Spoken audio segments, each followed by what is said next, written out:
Okay, this story starts a bit lame. Please just hanging with me a bit in couple minute and you will see the hidden gems. So, the story started with, the night sky was bright with the full moon, and underneath its light, a man said that everything was finally set. He kept thinking about how his clan was wiped out by the demonic sect, and everyone who had escaped tried their best to survive because they all wanted revenge. Kang Win, the man up in the tree, jumped across the stone wall into a place where big fires burned to light up the place. Right under the wall, a guard was on watch, completely clueless. From the darkness, hands reached out and grabbed the dude, making him twist his neck around, just like when someone turns to check out your mom walking by on the street and you got angry. Kang Win figured the guards would notice that their guy went missing soon, so he told himself he would have to hurry up and finish everything before that happened. On the other side of the place, sounds of fighting kept getting louder, especially as more blood was spilled. Inside, an old man complained about all the ruckus outside, lifting his head to show off his freaky, deep red eyes.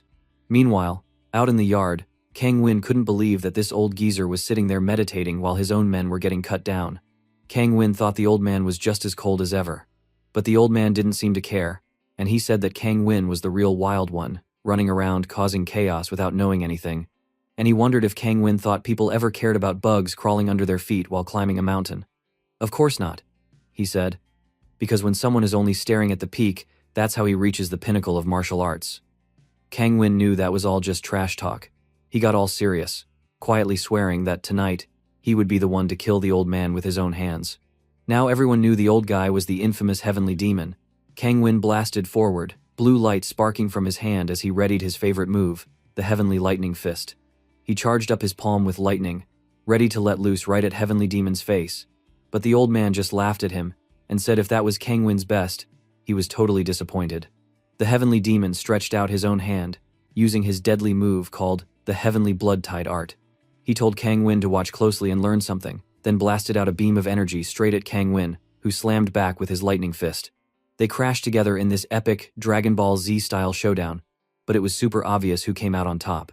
The heavenly demon totally overpowered Kang Win, and the energy beam blasted right past him, smashing into Kang Win's face and leaving him hurt. Kang Win recognized that move. It was the sword key from his hand, a next-level martial arts attack. The heavenly demon told Kang Win that he would be sending him to meet his dead father tonight, saying this was the end for him. But Kang Win wouldn't stop yet. He focused, getting ready to pull out another of his secret techniques. The heavenly demon was thrown for a loop when he saw what Kang Win was planning. Kang Win stormed in, ready to smack him with the heavenly divine palm. Somehow, Kang Win broke right through the energy beam, surprising even the old man. The heavenly demon started mumbling that he couldn't believe Kang Win's own fists, toughened with an iron body training called steel tempering, were strong enough to overpower a sword key. In the next second, Kang Win punched the old man straight in the chest, sending bright lightning all through his body. It zapped the old man so hard that he crashed backward into the wall behind him. Kang Win was panting, not holding back about how he felt. He told the old man to stop saying his father's name with that dirty mouth. And if the old guy thought everyone forgot the evil stuff he'd done over the years, he was dead wrong. What was happening right now was the anger of all those people crushed by the heavenly demon. The old man said, honestly, he should have wiped out the Cloud Dragon sect ages ago, because now he didn't even know what sort of insane enlightenment Kang Win had gotten, but he was a little shocked that someone could break through his heavenly demon blood surge art like this. He said Kang Win didn't leave him any other choice. Suddenly, the old man whipped out a weird gourd. Kang Win was thrown off, quickly asking if it was some sort of elixir. The heavenly demon just started chugging it like he was playing Fortnite and needed a shield fast. But Kang Win said that drinking this much of an elixir all at once would definitely cause demonic key deviation, which was straight up dangerous. A loud cracking sound blasted out as purple energy shattered the gourd, and now the heavenly demon started to totally power up. Everyone could tell, since his energy exploded and his face turned all twisted. His eyes almost popped out of his head as he let out this monster roar that made a huge shockwave shake the entire area. Kang Win had to throw both arms in front of his face just to block the wind tearing past him. Even then, he couldn't believe what he was seeing. Kang Win spun around, spotting an attack already hurling straight toward him. The heavenly demon told Kang Win this was it, his time to get erased. Kang Win's heart jumped, thinking he was too slow, but then another voice cast a spell and dropped a barrier shield right around him. Kang Win recognized the spell and was totally shocked. Then a new guy strolled in, saying he was sorry for being late because he lost track of time. Kang Win called him the Great Mage, but the guy complained about being given lame nicknames and then wanted to know if this was the enemy Kang Win told him about earlier. Kang Win called the old man the guy from another world. Remember, if he hadn't showed up, he would have been toast a long time ago. Suddenly, everything zoomed out from the world of martial arts and back to reality, where a different guy was shouting for someone to wait up. He said he figured the story he was reading was just a regular Muram novel, but he couldn't figure out why, out of nowhere, a big shot mage from another world suddenly appeared. At this point, he let out a long sigh, because everything fun about the story just got spoiled. He mumbled that the author must be high on something wild if they thought this plot twist made any sense, and wished the story stuck to a single world. Now, everyone got to meet him, Jin Si-woon, a totally regular dude, 23 years old. His phone buzzed and readers learned he finished his military service 6 months ago.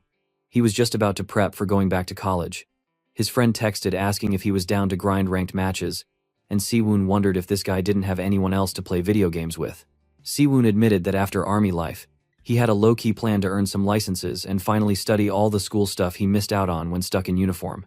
Still, he felt bad about missing out on so much of regular life. When he headed out to the city, Si-woon said he had a little cash left, but he'd probably have to look for a part-time job soon. Deep down, he knew he was obsessed with Muram novels and spent tons of time just getting lost in the thought that maybe, just maybe, he could be the main character in some awesome martial arts world one day. Si-woon stepped into a PC cafe, and the cashier already knew his name, grinning and asking if he was planning to jump into Loyal Ground again today.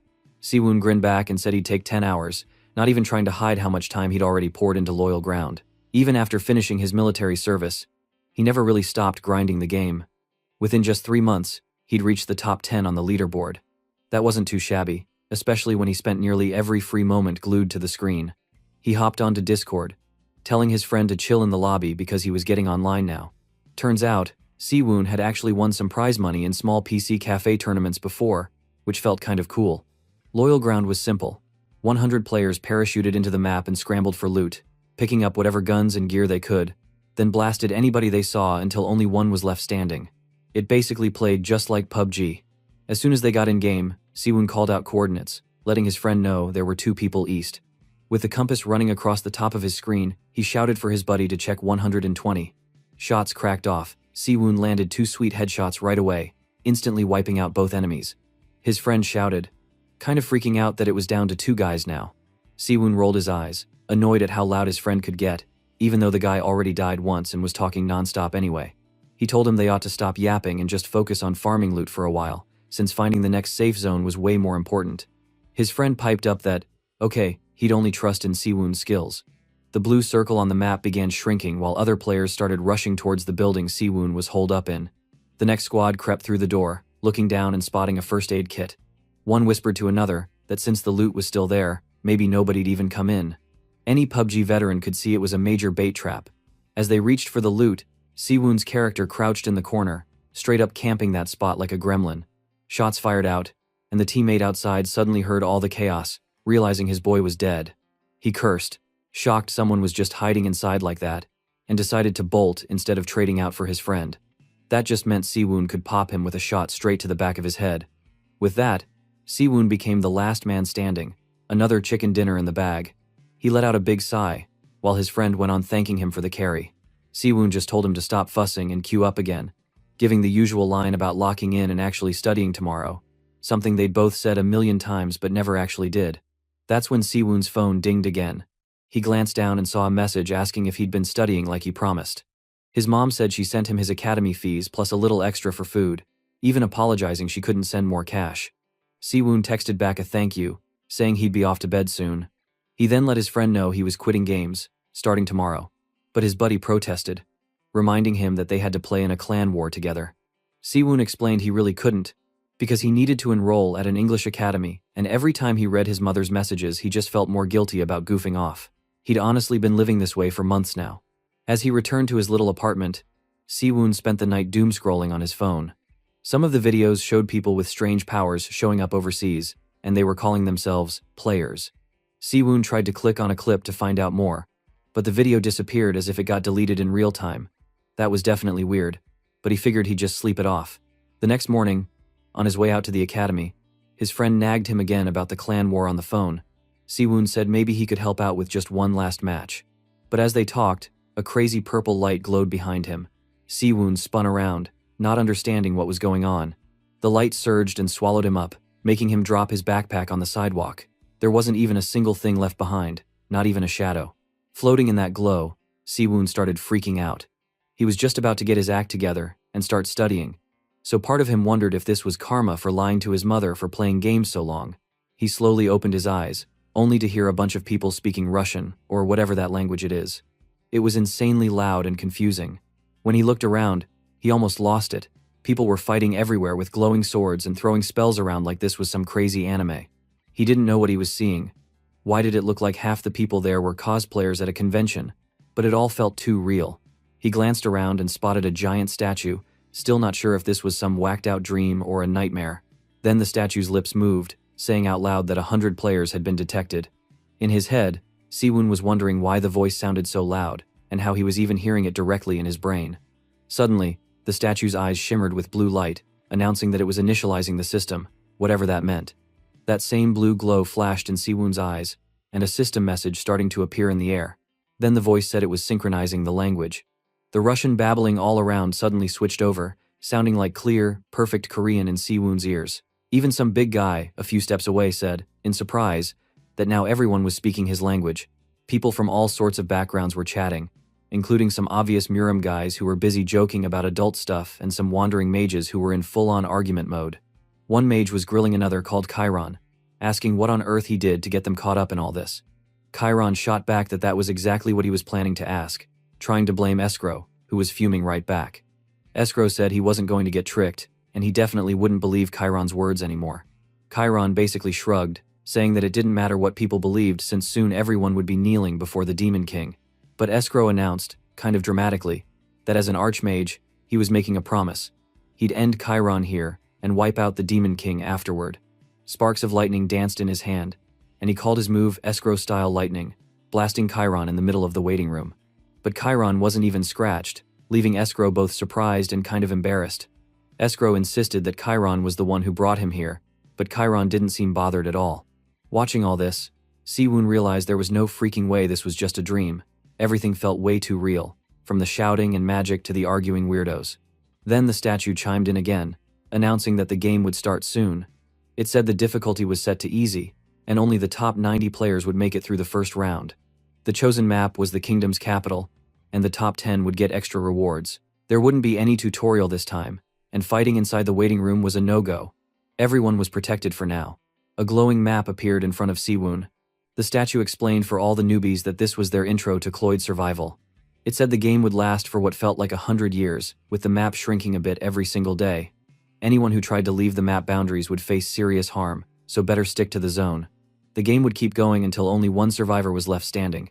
If someone got kicked out or won, they'd go back to their original world. Anyone who didn't rank in the top 90 would be permanently barred from playing Cloyd survival again. Pretty soon, everyone would drop in wherever they chose, thanks to something called Argas's Gaze, which would let them grab starting gear at that spot. Whoever found better stuff would stand a much better chance of surviving till the end. The statue wished all of them good luck, as the bright light started swirling again, and Siwoon braced himself for whatever was coming next. Siwoon couldn't help but wonder if he was just having a crazy, super vivid dream about loyal ground right now. As the status window in front of him reminded everyone that rewards went to the top 10 and higher, Siwoon started getting sweaty from nerves. He thought that, dream or not, being tossed in the middle of all these wild and dangerous humans was enough to make anyone freak out. Right next to him, this guy was licking a knife like some kind of total psycho. That made Siwoon realize, yeah, he was definitely going to die in this place. He decided that even if this was just a dream, he seriously didn't want to die. And if this really was a game like Loyal Ground, he'd better be careful. But before he could even finish his thought, someone called out to him, calling him messy hair. This dude started grilling Siwoon, wondering why he kept glancing everywhere and asking where he was from. Siwoon kept his mouth shut, not wanting trouble, but the guy swung a blade his way, mumbling if he was getting ignored.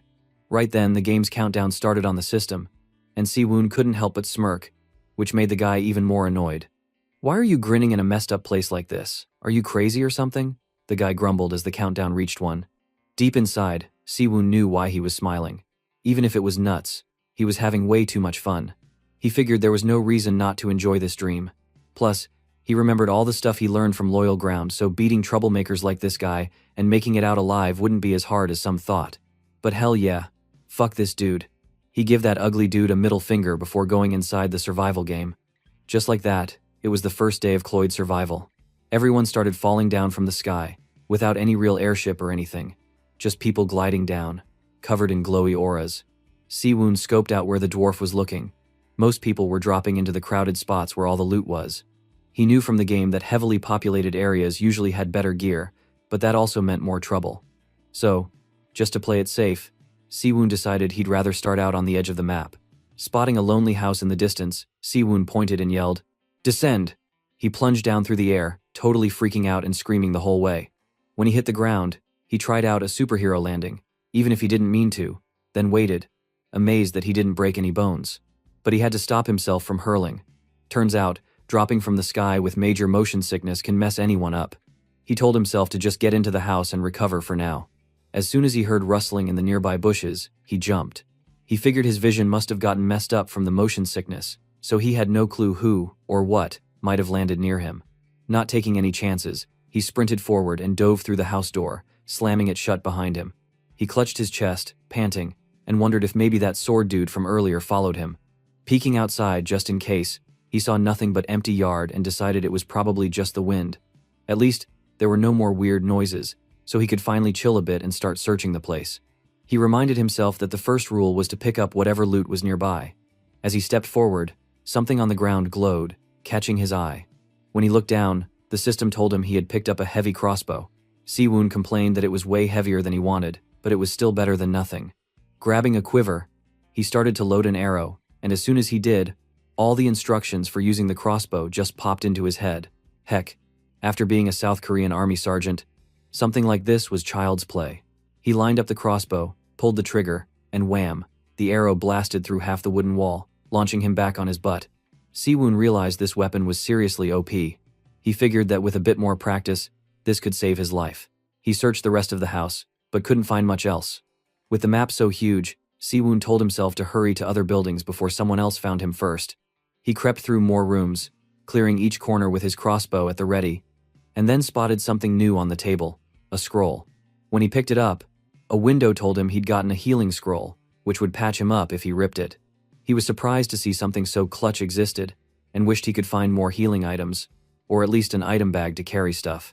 Next, he spotted something glowing purple on a bookshelf, a book. When he grabbed it, another message popped up. It announced he had gotten the Black Star Leader martial arts book. Apparently, this martial art could make dark energy shoot right out of his fingers, and asked if he wanted to learn it. Siwoon wondered if there'd be a tutorial, but as soon as he thought, "accept," the book exploded with bright light, and the pages began to flip in his face like a magic show. In seconds, the book dissolved right in his hands.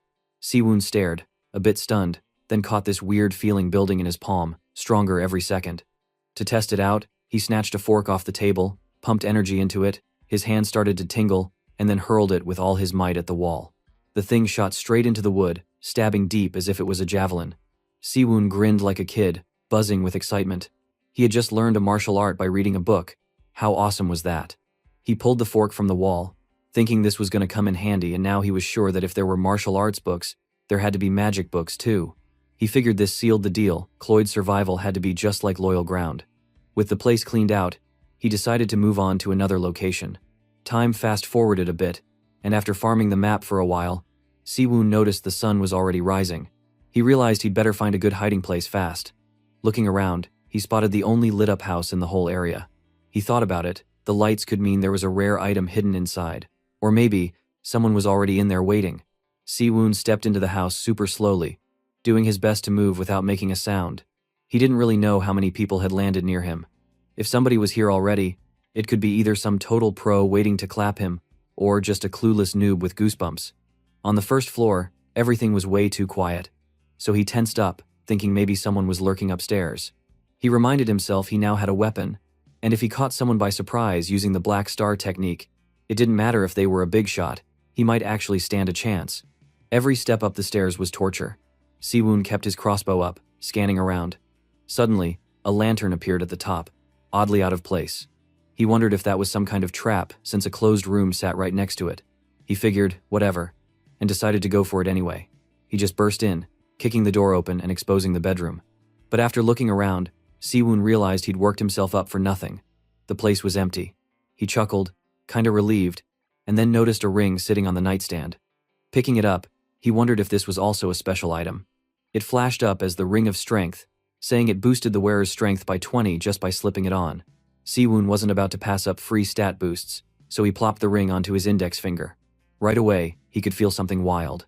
His whole body felt lighter, like he was suddenly weightless, and even the crossbow, which had felt like dragging a big old sack of bricks before, was now easy to hold.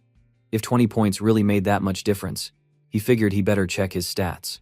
He fumbled around, trying all sorts of words before finally getting his character info window to pop up. Turns out, his stats were still kinda trash, but at least he was now classified as a martial artist since he'd learned an actual martial art.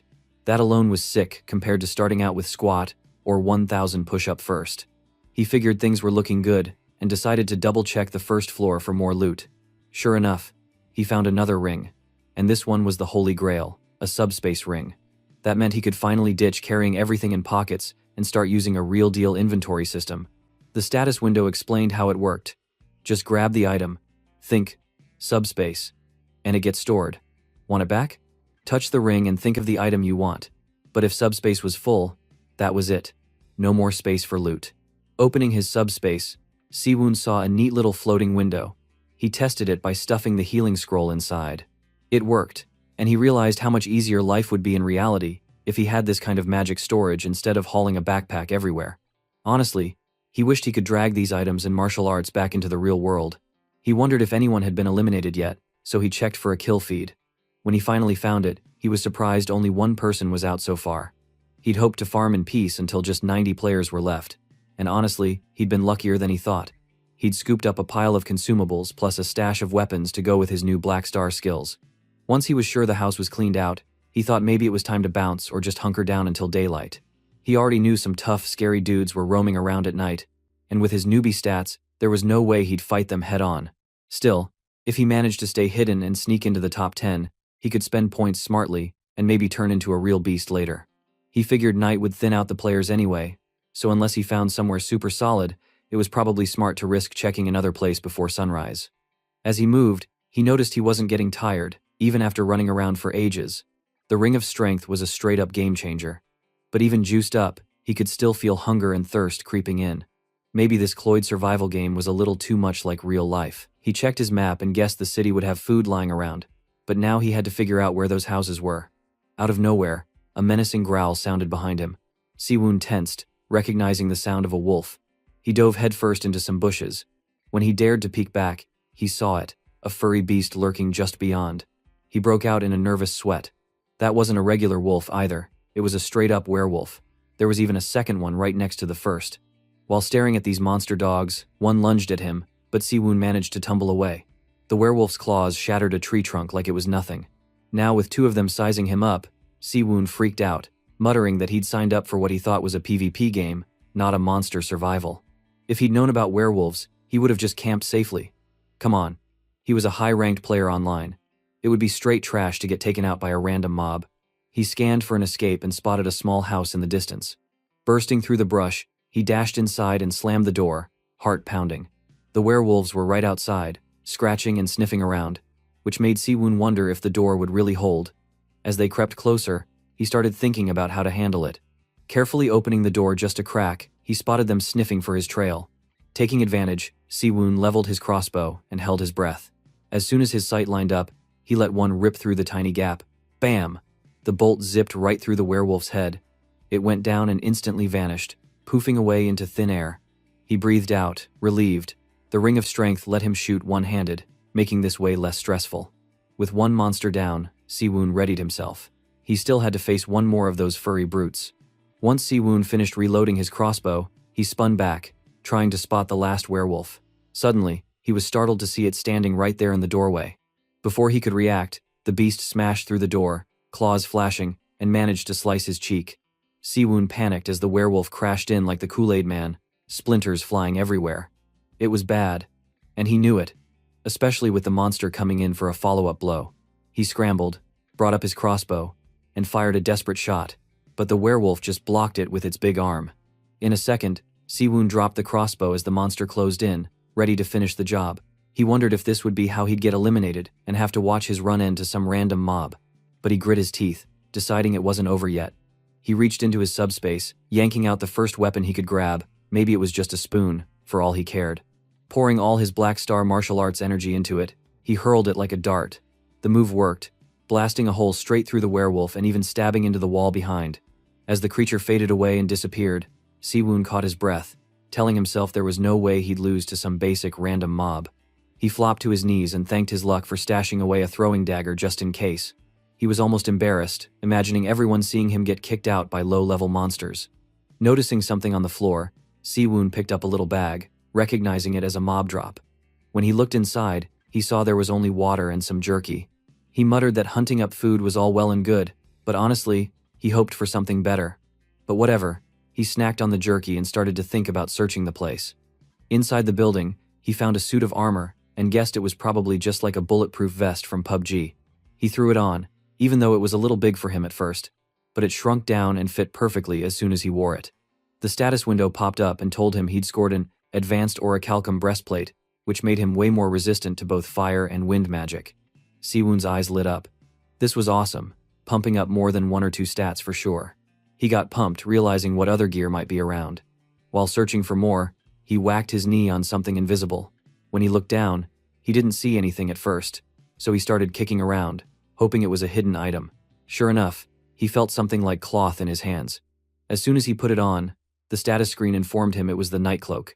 If he stayed still in darkness while wearing it, he'd blend right in. While hidden, no magic could detect him, and all sounds he made would be muffled. Siwoon grinned, saying it was just like that cloak from Harry Potter.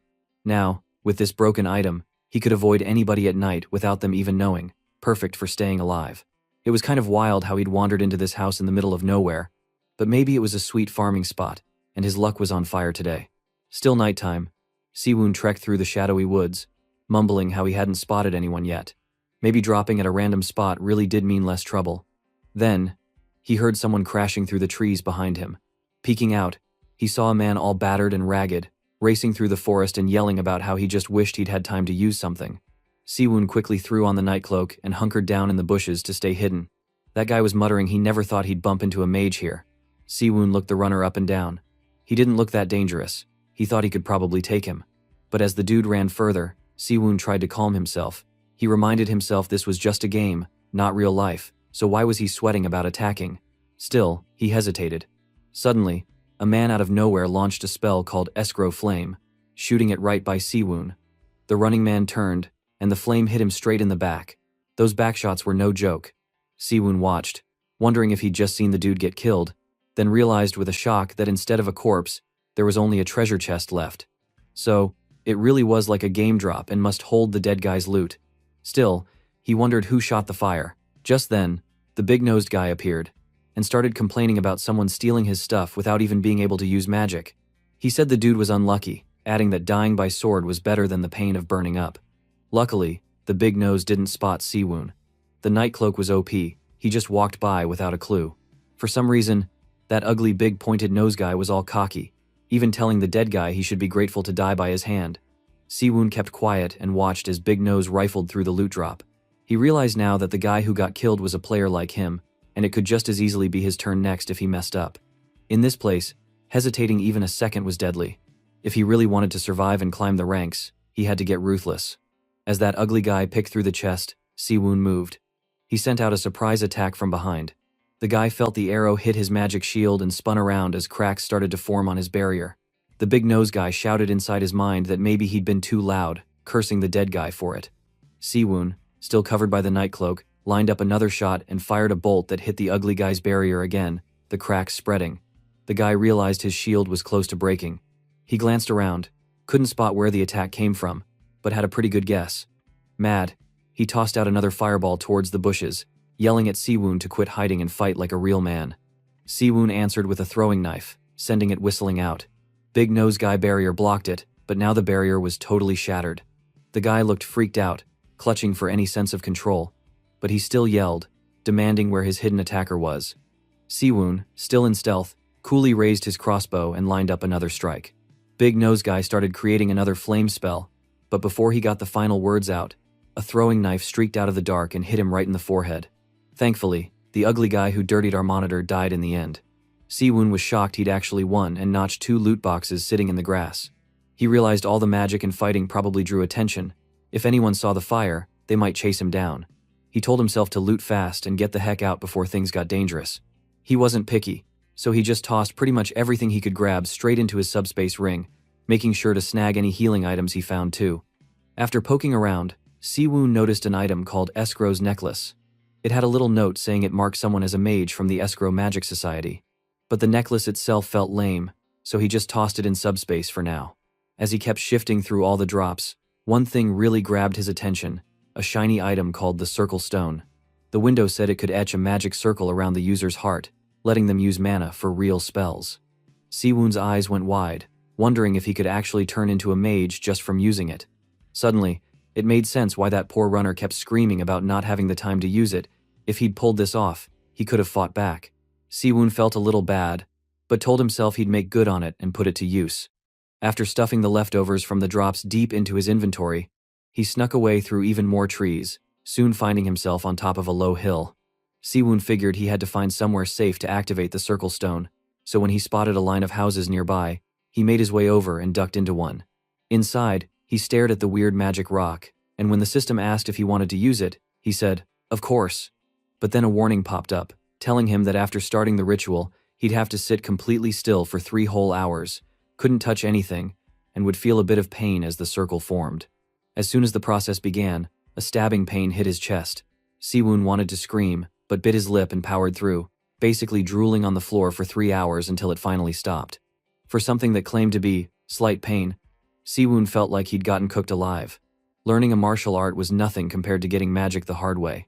Shaking it off, he checked his status screen and saw his job list had doubled, showing now he was both a martial artist and a mage, plus he had a mana stat on top.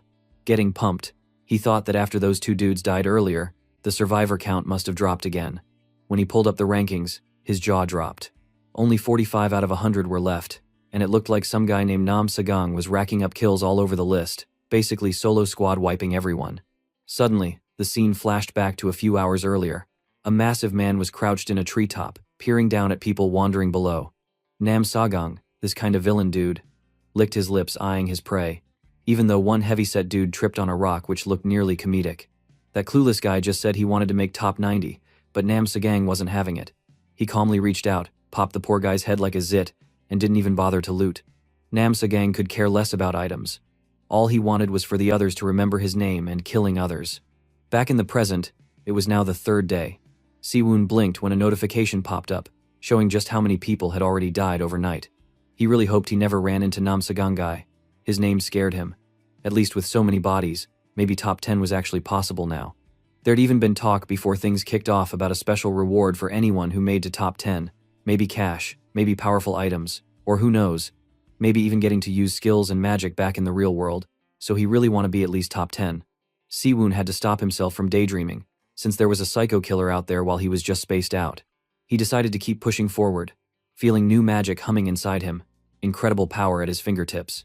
Just last night, he'd found a spellbook during a loot sweep, called the Magic Book of Windball. The instructions were basic. Using it would let him make spheres of wind, with the number of orbs depending on his own strength. Siwon activated it right away. The book fizzled away, and the knowledge dumped instantly into his brain. With a quick chant, he raised his palm. Mana spun together and 4 balls of wind floated right out. At first, he was let down. They didn't look like much. When he waved his hand, the wind balls drifted away, but when they hit the wall in the back, they straight up exploded in a huge blast. Siwon realized Windball was way more powerful than it looked. Sure, using it wore him out. He said he was exhausted after one go, but the payoff was worth it. Over time, the minimap started restricting the zone, shrinking the safe area smaller and smaller. He played smart, farming the edge of the play zone, knowing with half the players gone he was less likely to get jumped. Still, he had to hustle before the place shrunk again. Suddenly, someone was watching from the trees. An old man, still as a statue, observed Siwon from above, keeping his presence hidden but clearly following every move. He grinned to himself, thinking Siwon's adventure looked pretty entertaining. A little while later, about half a day, Siwon remembered some houses should be up ahead from what he'd seen on the map. He was thrown when he finally arrived and found nothing but a field full of loot boxes and fresh blood on the ground. He heard footsteps creeping up behind him and nearly lost it. Reacting fast, he threw out Windball, blasting the door and the area where the noise came from. He questioned if it'd just been the wind messing with him, but he was sure he'd sensed someone close by. Peeking through the door, he spotted a mess of blood everywhere. He realized whoever was nearby must be badly wounded, and anyone that survived this long probably a strong one.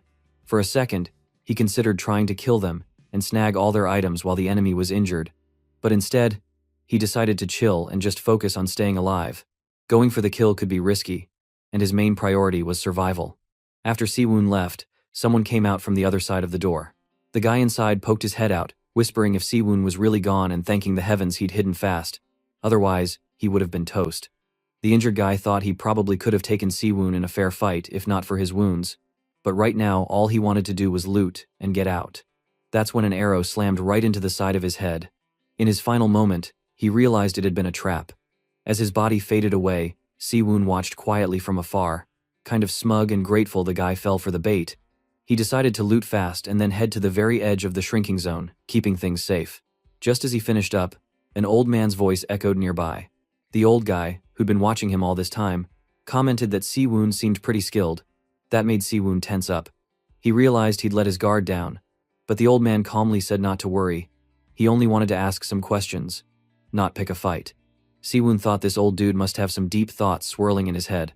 When Siwoon asked who he was, the old man replied that it wouldn't matter if he explained, since everyone came from different backgrounds. It wouldn't mean much. Siwoon noticed the old guy didn't act like anyone else here. He can feel some wisdom from the old man. The old man then asked if Siwoon had played this type of game before.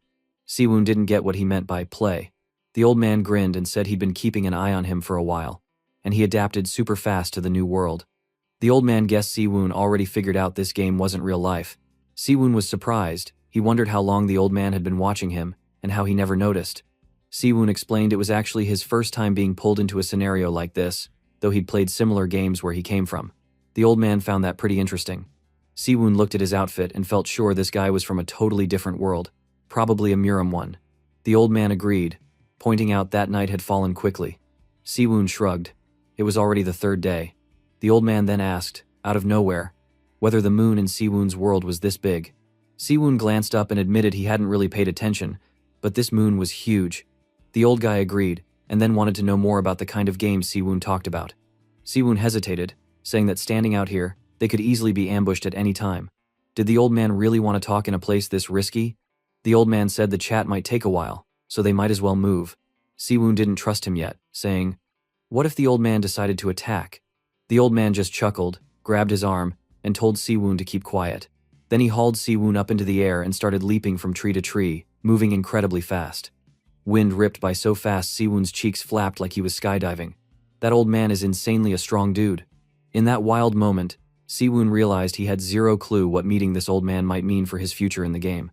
He hung on as they zipped along, not knowing what to expect next. For now, holding onto that old man tightly is his only way to survive, or else he would fall from the tree and die. Later that night, in a quieter spot, the old man chatted with Siwoon after getting the lowdown about the world Siwoon came from. He said Siwoon's home seemed super magical. Siwoon struggled to explain, saying it was just a place with really advanced technology, but nothing actually magical. The old man nodded, saying that explained why Siwoon had adjusted so quickly here. Siwoon wondered again how long the old man had been keeping tabs on him. The old guy grinned and admitted, easily, that he'd been watching Siwoon since the moment all the players dropped into this world. Siwoon's brain raced. Was this dude reading his mind too? The old man promised he wasn't dangerous. He only got curious and wanted to figure out why people got dragged to this world. He confessed was just going to chill for 100 days in the mountains, but got interested watching Siwoon hustle around everywhere. He insisted Siwoon didn't need to be so wary, he just wanted to talk. Siwoon said he had no clue why they'd been taken, but the old man mentioned Siwoon saying something about having a similar game in his own world. Siwoon shrugged and said that to him. This was just a kind of game people played for fun, and nobody actually died for real. He figured nobody could know what supernatural beings were thinking, or why they put them in here. The old man said he understood. Siwoon pointed out that for some players, this game could change everything. The old man wanted to know what Siwoon meant. Siwoon explained that dying here and dying for real weren't the same. If you die in the game, you get a rank and probably some sort of reward. He guessed the real prize might be all the items people collected inside the game world. The old man checked if Siwoon meant the stuff he was actually carrying on his body. Siwoon said not just items, but even the skills and martial arts he'd learned, and admitted he didn't have proof, but it was his best guess. The old guy found the idea of magic fascinating and asked if getting these powers could really be a life changer. Siwoon said the old man probably didn't need them, but for people back home going through tough times, skills like that could flip their lives upside down. The old man openly wondered what made Siwoon so sure his life was smooth and easy. Siwoon smiled, saying the old man gave off martial arts master vibes, so he probably had all kinds of loyal followers and a good life, and that just couldn't compare to a regular guy like him with no real purpose. That's why he figured these skills would mean everything for people who were struggling or overlooked in the real life. The old man let out a booming laugh, saying Siwoon sure had some wild ideas. Siwoon hushed him, worried the old man might attract monsters or other players with all that noise. The old man switched topics, asking what Siwoon was always doing by swiping at the air. Siwoon realized the guy didn't know how to bring up the game's map. So, he explained a bunch of small details and tricks that might actually help in this world, and in return, the old man told some cool stories about where he came from. As they traded stories, the night passed quickly, and soon the sun was rising. The old man tapped the ground with his toe, saying daylight was here, and he probably ate up way too much of Siwoon's time. He put Siwoon down gently. But Siwoon said no way. Hanging out with the old man was way safer than being alone. The old guy chuckled that he enjoyed listening, then said that since he'd learned so much about this playing thing, maybe he should repay Siwoon. Siwoon asked hopefully if the old man could teach him some real martial arts. He told the old man he really wanted to survive to the end, and for that, he'd need the old master's help. The old man paused and gave Siwoon a long look before saying it wasn't impossible for him to learn, which gave Siwoon a surge of hope. But then, the old man warned him. He needed to be prepared for the absolute worst. Siwoon wanted to know what he meant, so the old man said it straight. If Siwoon wanted to get stronger outside the normal ways, it could mean risking his life, or death itself. Was Siwoon really ready for that? But Siwoon didn't even break a sweat. Sound a bit annoying, he pointed out that people didn't actually die in this place. The old man shocked, admitting he was right. If that was true, then maybe this risky technique could work after all. Siwoon asked if it would really make him stronger, and the old man said it was worth a shot. So Siwoon asked what he had to do. The old man explained the first step was to check how much inner energy Siwoon even had, then placed his palm on Siwoon's head. After a moment, the old man looked shocked and said Siwoon had less energy than even his dog in the Murim world, wondering how someone could be so weak. Siwoon explained it again. In his world, there was no such thing as martial arts or inner energy. The old man told him to sit in the lotus position and kept his palm pressed to his head like he was palming a basketball. He repeated his warning. Siwoon was about to feel pain like dying, and he wouldn't be able to move at all. Siwoon asked what to do. The answer was simple. Just endure. If he failed, he would die. As the old man started to transfer his ki, Siwoon's senses went wild. Even the breeze felt like it was slicing him up, and every breath burned like he'd swallowed poison. He thought he could hear ants crawling on the blades of grass. Then, a burning pain shot up through his body, traveling from his lower dantian upward. He couldn't help but cry out as energy light flashed from his mouth and eyes, sweat pouring down. He wondered if this was the end for him, but then everything around him went eerily still as the old man finished the process, planting something deep inside him. He was just sitting there sweating like crazy until, finally, the old man said it was done. Siwoon barely managed to hold back vomiting, but then lost it anyway. The old man told him that surviving meant he actually had a good body, an innate talent, and once his ki flow was fixed, he'd feel totally different. Siwoon asked what to do next. The old man reminded him that he wanted to get strong as fast as possible. Siwoon agreed, and the old man said he'd pushed his soul slightly aside and created a special inhalation gate in that space. Usually, people absorb ki through breathing, but now Siwoon had another gate to absorb special energy, which is from his soul. Siwoon, still confused, asked what actually changed. The old man explained, people are made of mind, body, and soul, all held together by something called life ki. He wanted Siwoon to guess what happened to that energy when a person died. Siwoon said it must just disappear, but the old man shook his head. He demonstrated with a drop of water on a leaf. When the drop falls off, it just spreads out into the ground, not disappearing but dispersing. It was the same for life ki. After someone dies, that energy scatters into nature in a continuous cycle. But, he added, some people see that as a waste. They even kill to grab the life ki for themselves. But doing that messes up their yin and yang, leaving them doomed in the end. The technique the old man taught Siwoon would let him take in that scattered life ki to boost his energy, but without the dangerous side effects. Siwoon asked if that meant he'd just inherited a fatal, forbidden martial art. The old man said Siwoon was a bit different. Unlike those who forced their bodies and messed up their meridians to make a gate, he'd made Siwoon's soul the gate. Since Siwoon's body was like a blank canvas, the old man could tweak his veins so the life ki absorbed would blend in harmoniously. That's why he gave Siwoon a mind technique banned in Zhongyuan. Siwoon quickly realized it was probably because of the game setting. Here, you had to eliminate others anyway, so the usual problems didn't apply. The old man smiled, seeing how fast Siwoon put that together. He'd noticed that when people died out here, life ki remained. The biggest problem with the technique was that it required murder. But in this world, that was just part of surviving. If Siwoon lasted all 100 days, he'd become seriously powerful. The old man said it was time for them to split up. He'd enjoyed their run in and hoped to meet again. Siwoon stopped him, wanting to know his name at least since the old man had helped so much. The old man replied. His name was Jang Dakian, but most called him the Deep Valley Standing Kindly. The technique he'd given Siwoon was the white martial physique arts. Gratefully, Siwoon bowed, promising he'd never forget his kindness. The old man told him to get used to rhythmic, deep breathing. If he steadily built up his energy, he'd get much stronger. Opening the map with the tricks he'd learned, Siwoon agreed and watched as Jang Dakian vanished into the air, flying off at crazy speed. Siwoon thought if he could use those light-speed movement techniques, traveling would be a breeze. Back on his own, Siwoon followed his plan, making his way out toward the edge of the big map. Getting whisked off to the center in a heartbeat was scary, but the hike back took half a day. Later, crouched in the bushes in front of a house with lights on, he joked it felt just like last time. Either the place was empty, or some clueless noob forgot to turn the lights out. Either way, he told himself, he was going in to check. He started jogging toward the house, then made his way quietly inside, checking every corner as he slowly and carefully cleared each room. He noticed the light go off upstairs and realized he was right. Someone really had been inside, but now it was his chance to loot. But after searching for a while, he grumbled that the house was pretty much a bust, just a small healing scroll and some jerky. He came all this way for almost nothing. Yawning, Siwoon complained about being exhausted.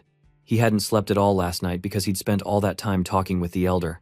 Deciding he couldn't put it off anymore, he found a spot on the floor, laid down, and drifted off to sleep, finally getting to rest peacefully through the night. Soon, it was the next day. Already day 5. Siwoon was still knocked out cold on the floor when footsteps echoed through the house, getting closer and closer. Then a voice called out, saying it didn't seem like the house was empty after all. That woke Siwoon up in a panic. He immediately realized someone was right outside the room. Moving quietly, he slid his hand toward his crossbow, cursing at himself for being so easy to sneak up on. He hid by the door and held his breath, ready for anything. When he heard the door creak open, some man walked in mumbling about finally getting some rest, but was completely shocked to find himself face to face with a crossbow pointed right at him. Siwoon fired without hesitation, but the man slashed the bolt out of the air with his sword like it was nothing. Siwoon's heart raced. This was no ordinary player. He was fighting a real martial artist, which was the last thing he wanted. He pulled out throwing knives from his subspace and infused them with Black Star energy, tossing them fast at the intruder. The man blocked one with his arm, scoffing and calling Siwoon a coward for using hidden weapons. Siwoon ignored him and rushed in close, grabbing the guy's head with his palm and slamming him straight to the ground. He kicked the man's sword away, annoyed, saying that he'd been having a nice dream until the guy woke him up. Raising another crossbow bolt in the air, Siwoon stood over the man as the stranger begged for his life, promising he'd do anything and give anything, just not to die here after all the struggling he'd done. But Siwoon didn't hesitate. He stabbed the bolt straight through the man's forehead. The system kill feed popped up, flashing the guy's name, Ung. Siwoon saw that he had died to an arrowhead shot. Siwoon grimaced, saying there was no way he was going to die here either. After Siwoon killed Ung, a loot chest appeared. But this time, he suddenly noticed a yellow aura in the air. He realized it was life ki. Without warning, the energy rushed into his body, filling him up with so much strength that he could feel his inner energy increase on the spot. Just from absorbing life ki from one person, he already felt much stronger. He opened up his stat window and noticed he now had a new stat, inner energy. Inside, he silently thanked the elder for teaching him such an amazing technique. He checked the number of players left and was shocked to see only 24 remaining. Then, right in front of his eyes, the player count dropped again to 23. The name Nam Sagwang appeared at the top of the kill log. Somewhere else, Nam Sagwang had just killed another player. He mumbled that he regretted doing it in such a brutal way since his hands were now a mess with blood. Looking at the system screen, Siwoon thought Nam Sagwang was the deadliest player in the game, so avoiding him was his only option. He told himself he could barely take out a regular player, so Nam Sagwang was on another level entirely. Yeah dude, that kid is scary. I'm scared for real guys. From Ung's chest, he only got one good thing. A refined troll's potion, while the rest of the loot was garbage. But he figured, if Ung had any rare elixirs, he wouldn't have lost so easy. After that, Siwoon decided his best chance at survival was to hide and wait for the player count to drop even lower. A week went by just like that. Siwoon realized he'd gotten really lucky at the start of the game. Now, because he spent most of his time hiding, he hadn't been able to loot much, and all his gear was trashed here. At least he'd stayed near the edge of the restricted zone in the forest, away from enemies. He grumbled that he was sick of eating jerky, but he was still alive. By day 12 of Cloyd survival, 20 players were left. Siwoon wandered near the edge of the dome-shaped barrier, stretching out his hand to test it. As soon as he touched it, a sharp pain shot through his arm. Yeah, he was sure he'd never walk out of the damned barrier. For a week, the kill log showed only Nam Sagwang murdering everyone else. It seemed like everybody else was hiding and playing it safe, just like him.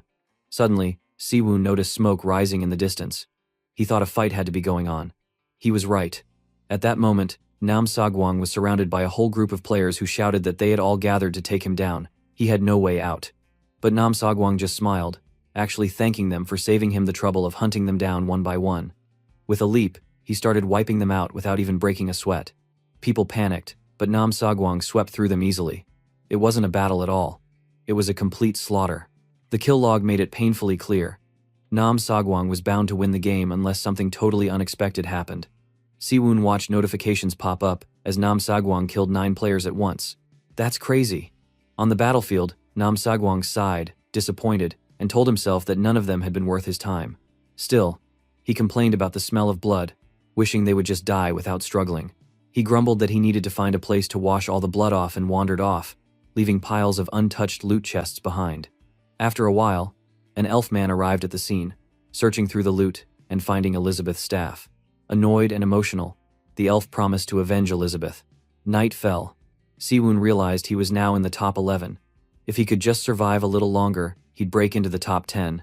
But after seeing the massacre earlier, he knew that to survive against someone as overpowered as Nam Sagwang, he needed some truly strong items. He made his way toward a castle, deciding to raid it for supplies. By the next morning, the mansion would be outside the safe zone anyway, making this the last chance for a good loot run. Once inside, Siwoon was amazed. The place was insanely fancy. He found Royal Guard armor, but couldn't wear it because his strength was only 30 and he needed 110 to equip it. This just made him pout, but he kept searching for anything valuable. Eventually, he hit the jackpot, an elixir that could boost his internal energy. There was a catch though. He'd be paralyzed for 3 hours after drinking it. Still, it was an amazing find. On top of that, he discovered a secret technique called the Unstoppable Fist. Siwoon was over the moon, feeling like this place was a real treasure trove. He quickly scouted the castle for a hiding spot, figuring he needed to be safe before using the elixir. He soon found a cellar and thought there was bound to be more good stuff inside. But as he crept down, a sudden explosion rocked the house.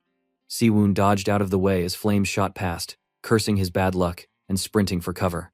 Once he found a safe bush to hide in, he wondered what had really happened, certain he wasn't being followed before entering the mansion.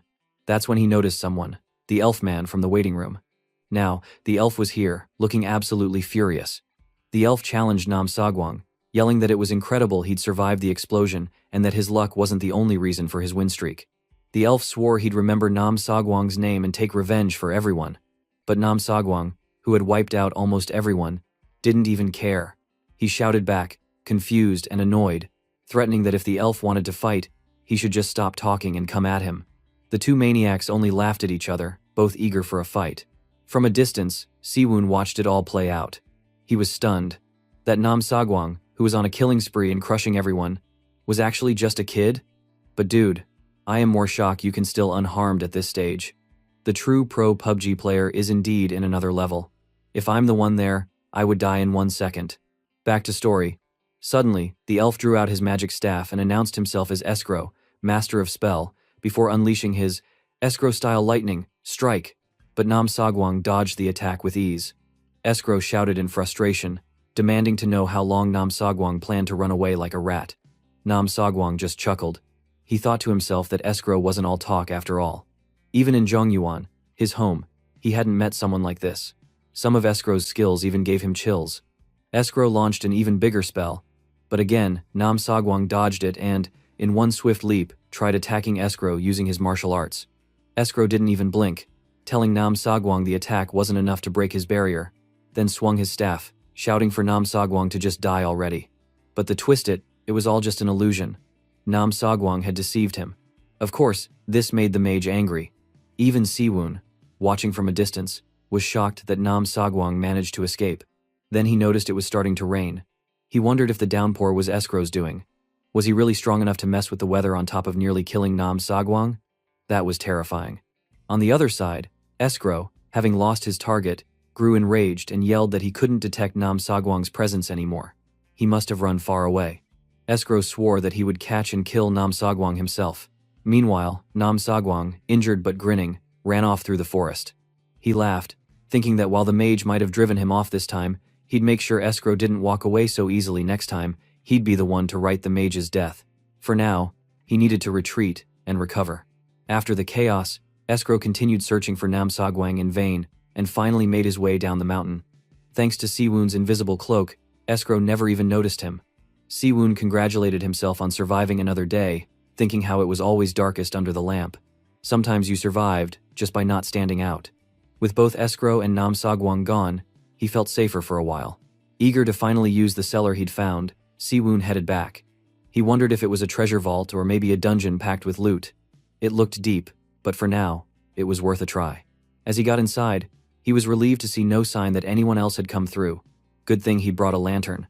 But when he looked around, he realized it was just a plain food cellar. No real loot, not much to farm. He was a bit let down.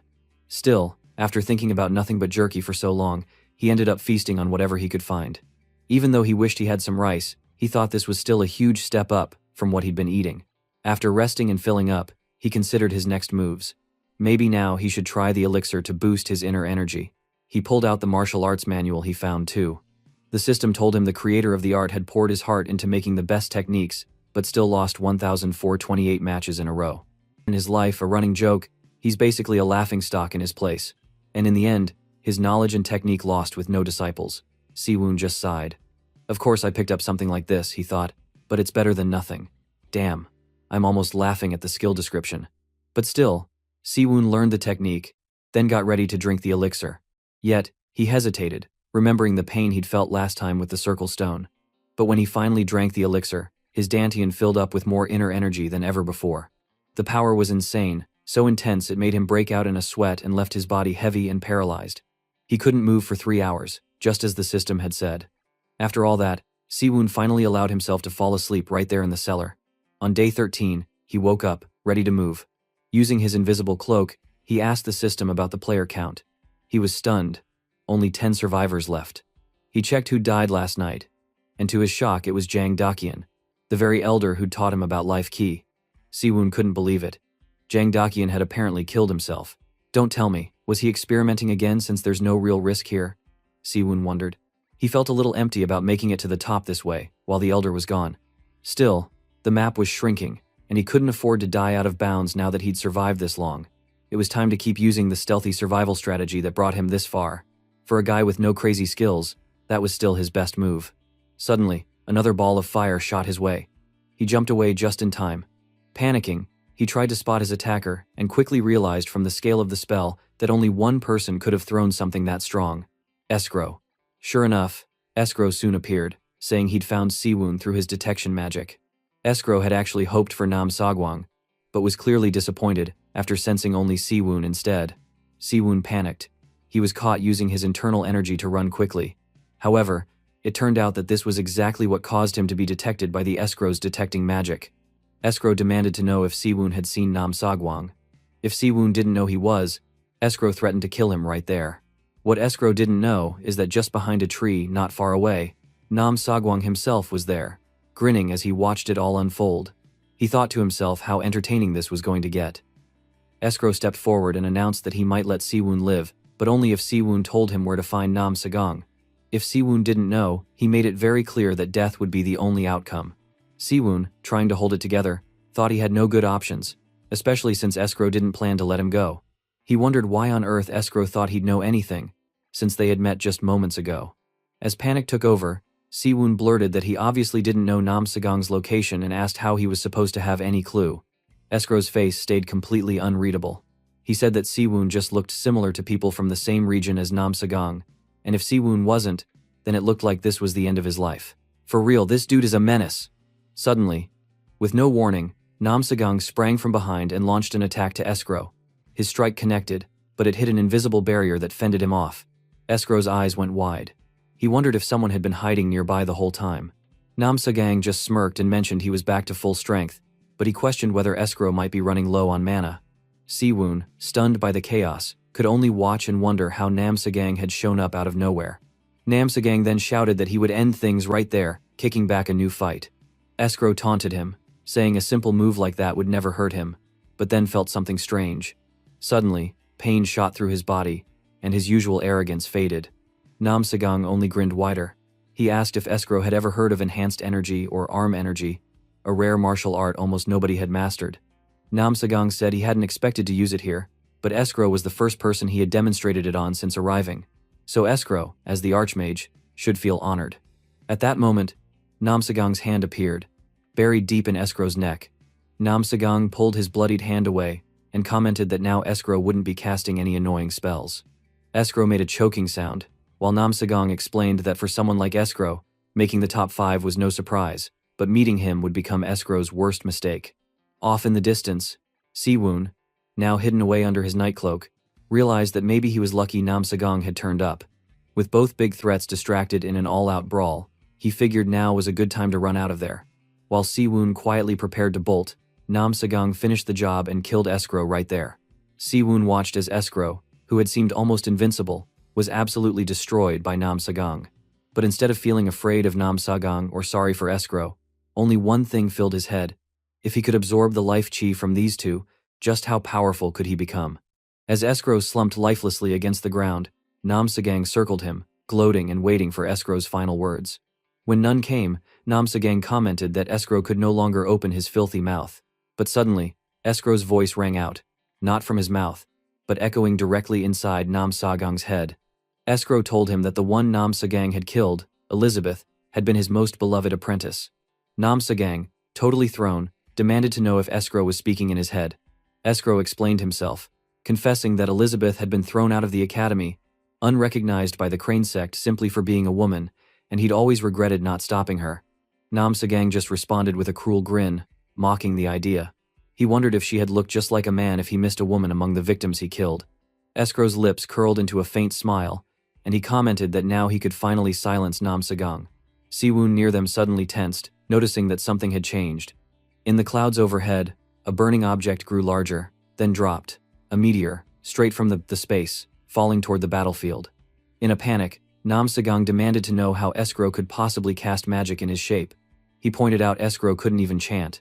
But Escrow replied that this was the ultimate spell an Archmage could unleash, even if it cost their own mana and life.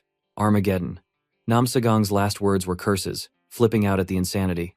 Siwoon, realizing how dire things had gotten, sprinted away as fast as possible, cursing his own bad timing.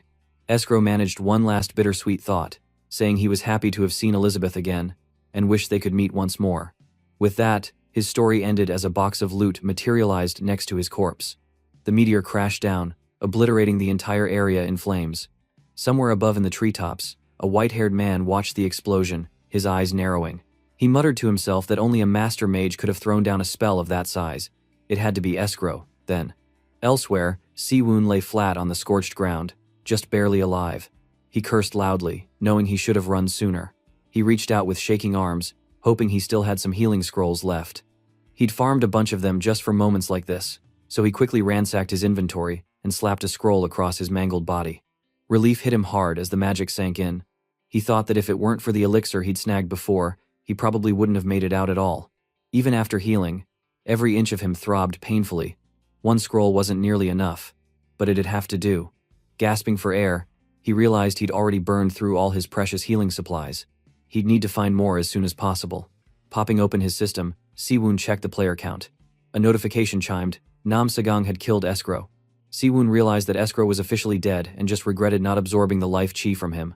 But then something bugged him. There was no kill notification for Nam Sagang's own death. So, was the monster still alive? From the wreckage, faint cries rang out.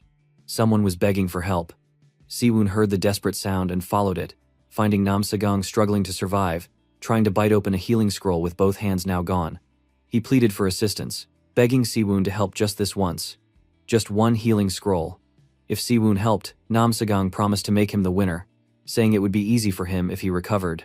He warned that there were plenty of tough opponents left, and Siwoon wouldn't last alone. But Siwoon slowly pulled a longsword from his inventory, amused by the thought, if he took Nam Sagang's life chi, he'd become this manhwa ultimate OP character. Laughing, he advanced, seeing Nam Sagang's face twist with fear and rage. Nam Sagang wailed, protesting that even if Siwoon killed him, it wasn't worth it. His martial arts weren't learned here, and he didn't even have many good items. Siwoon just replied that at the very least, Nam Sagang should know the name of the one who finished him. He introduced himself as Jin Siwoon. Nam Sagang snarled that he might die here, but he'd never forget the name Jin Siwoon, and then Siwoon finished the job with one swing. As he stood there, Siwoon was hit with a flood of energy. Nam Sagang, now dead, had so much life chi packed inside that Siwoon felt like someone had handed him a human elixir. His body buzzed with new power, energy surging through every fiber. A series of dings rang out across the other player system. Player count, 8 out of 100 remaining. Notification: Jin Siwoon killed Nam Sagang, killed with longsword. Up in the trees, the white-haired man rested his bow on his hand and watched with interest. With the tiger dead, it was time for all the foxes to crawl out of the shadows. The rush of inner energy inside Siwoon was wild, almost overwhelming. He felt like he could take on anybody right now, and his head spun with excitement. He started to wonder just how insane Nam Sagang must have been, carrying this much power around from the very start. There was no way someone like that hadn't been hoarding good loot. Siwoon was sure he'd find top-tier items, or else his mood would totally down. Wanting to know what he'd scored, he popped open the loot chest Nam Sagang dropped. The system started rattling off rewards. Kaiser's ring for a huge speed boost, Dreiminger's ring for crazy strength, Gaian's ring for stamina that wouldn't quit. Tokar's ring, even got 2 of those, for a giant hike in magic resistance. Siwoon almost laughed out loud. No wonder Nam Sagang had stomped around acting like he wasn't overgeared. He'd just been flexing the whole time. Siwoon quickly stacked all the rings onto his fingers like a greedy king. Then he nearly forgot, time to pull up his status page. Every stat shot above 70, and magic resistance is now at 90. Siwoon just stared at the numbers, stunned. Winning suddenly felt real. Besides the rings, he had scooped a bunch of martial arts manuals, but none looked easy to pick up without some work. A prickly feeling crept up his body. Someone was nearby. Before Siwoon could spin around, a sudden blast of fire hit him in the back. That flame looked straight out of Escrow's playbook, but Siwoon just shrugged it off. Someone started yelling at him for letting his guard down just because he was busy with loot. He accused him of getting lucky to kill Nam Sagang, saying only a noob would fall for such a low-level ambush. Siwoon coolly turned and asked who the dude was. The mage attacking him gawked, realizing none of the fire had done any damage. Siwoon told himself he thought he saw a flash or something, but nothing serious. He figured the ring had made him practically invincible to magic. The mage freaked out and yelled for Siwoon to back off, threatening to crank up the firepower. Another spell exploded around Siwoon, but honestly, it was nothing. Siwoon barely blinked at the second attack and then calmly lifted his fist. He activated his skill, Unrestrained Fist, Chapter 1, Piercing Fist, and smashed the mage right in the gut. The impact knocked the mage back, blood spraying, and the poor guy died on the spot. The fuck? Why did he suddenly become this OP? Siwoon himself was shocked that the so-called loser martial art he'd read about could pack such a punch. Turned out, the secret was having loads of inner energy backing it up. So, even trash martial art gonna be pain in the ass if you have big inner energy? A system update indicated that there were only 7 survivors left out of 100. Siwoon snagged the dead man's loot and grinned, thinking now that his magic resistance was so high, low-level magic spells couldn't even touch him. Still, Nam Sagang's death meant all the rats hiding in the shadows were about to scramble for their shot at the top. Siwoon yanked on his stealth cloak again and sprinted away, deciding that maybe, just maybe, he could win this damned game because now he can use the old master-level power at full force. He silently thanked the old man Jang Dakian and swore to win it all. About an hour rolled by. Siwoon now chilled up in a tree, catching his breath, when someone started blaring his name below. "Hey Jin Siwoon, stop hiding and get down here already."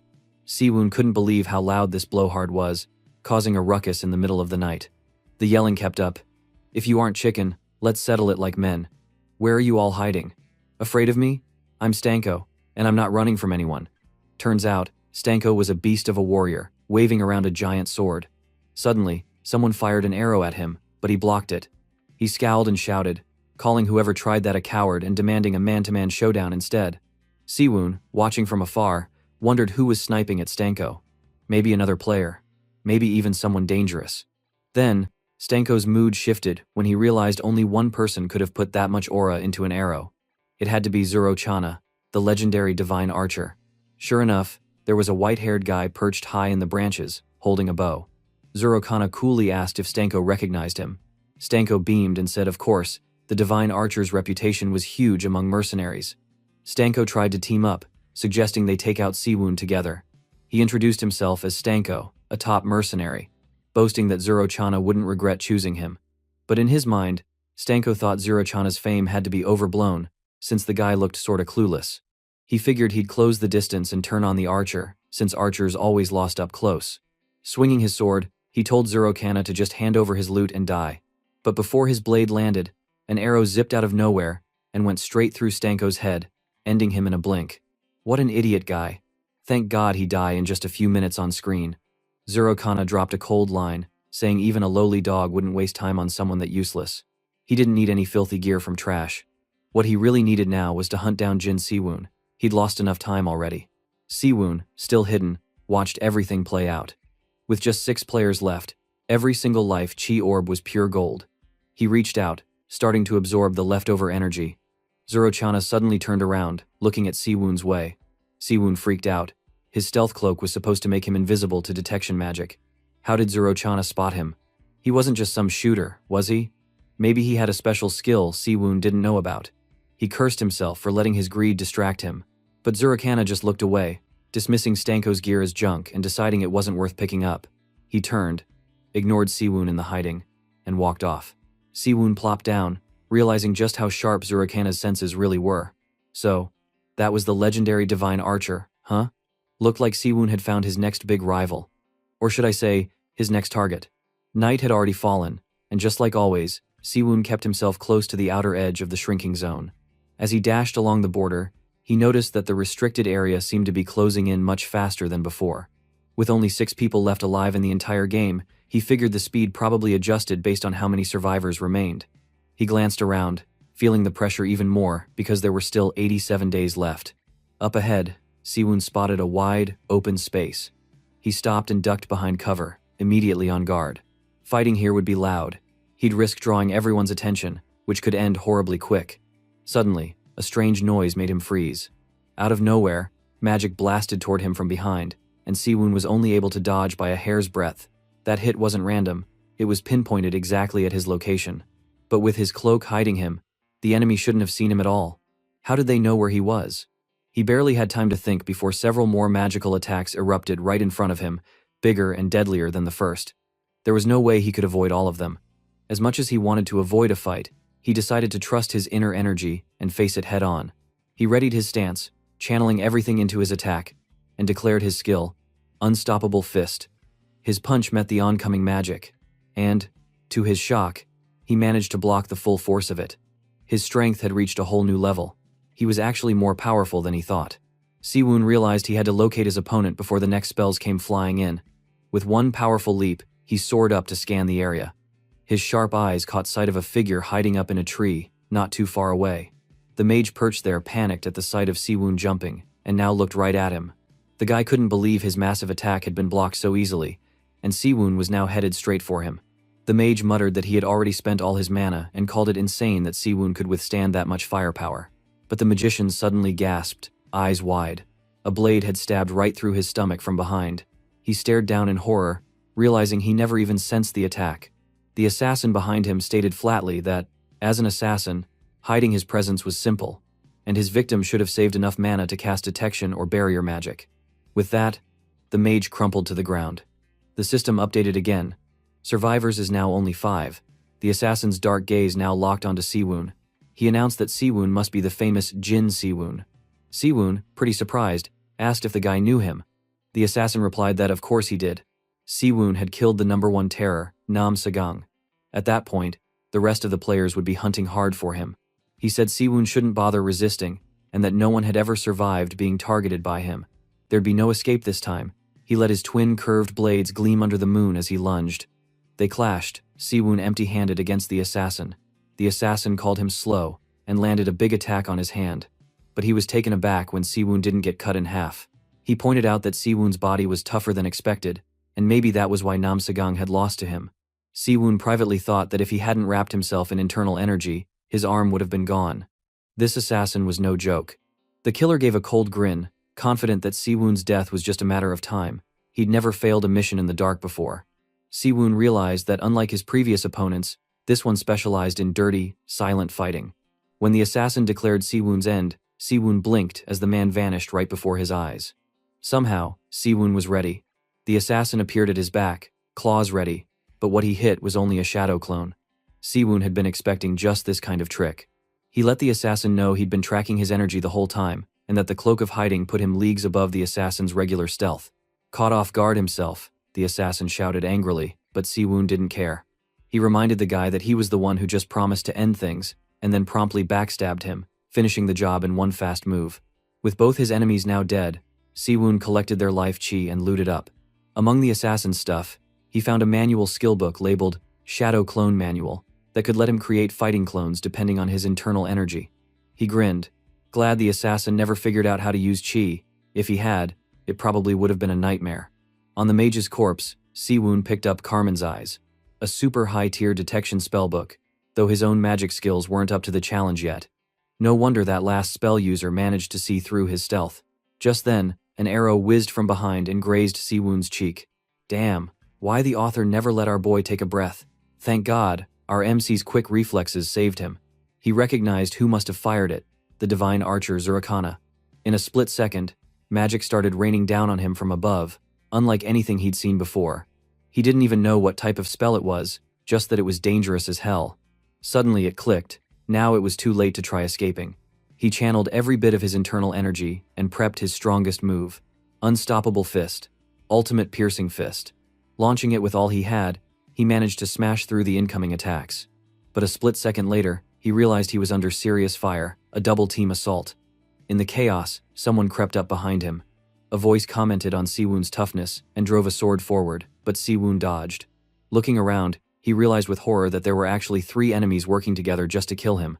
One of them stepped forward, saying Siwon's luck had finally run out. His opponents were revealed: Croissant's king, Senturk, Demon King's right hand, Gairon, and the legendary divine archer, Zurochana. And then, there was just Jin Siwon himself, the so-called normal guy against all these monsters. He was cooked for real guys. As the 3 surrounded him beneath the moonlight, Siwon's mind went blank except for one desperate thought. Ah, crap. What do I even do now? Dude just survived a deadly free-for-all, and now he was surrounded by 3 serious bosses. These guys weren't normal players at all. They told Siwon that his luck had finally run out. Siwon thought that it really sucked. He got so close to winning, and now he had to deal with teamers. That was just his life, huh? He remembered the old gamer rule. If you wanted to break up a team, you had to make them hate each other. But the problem? He didn't even know these people, or how they got along.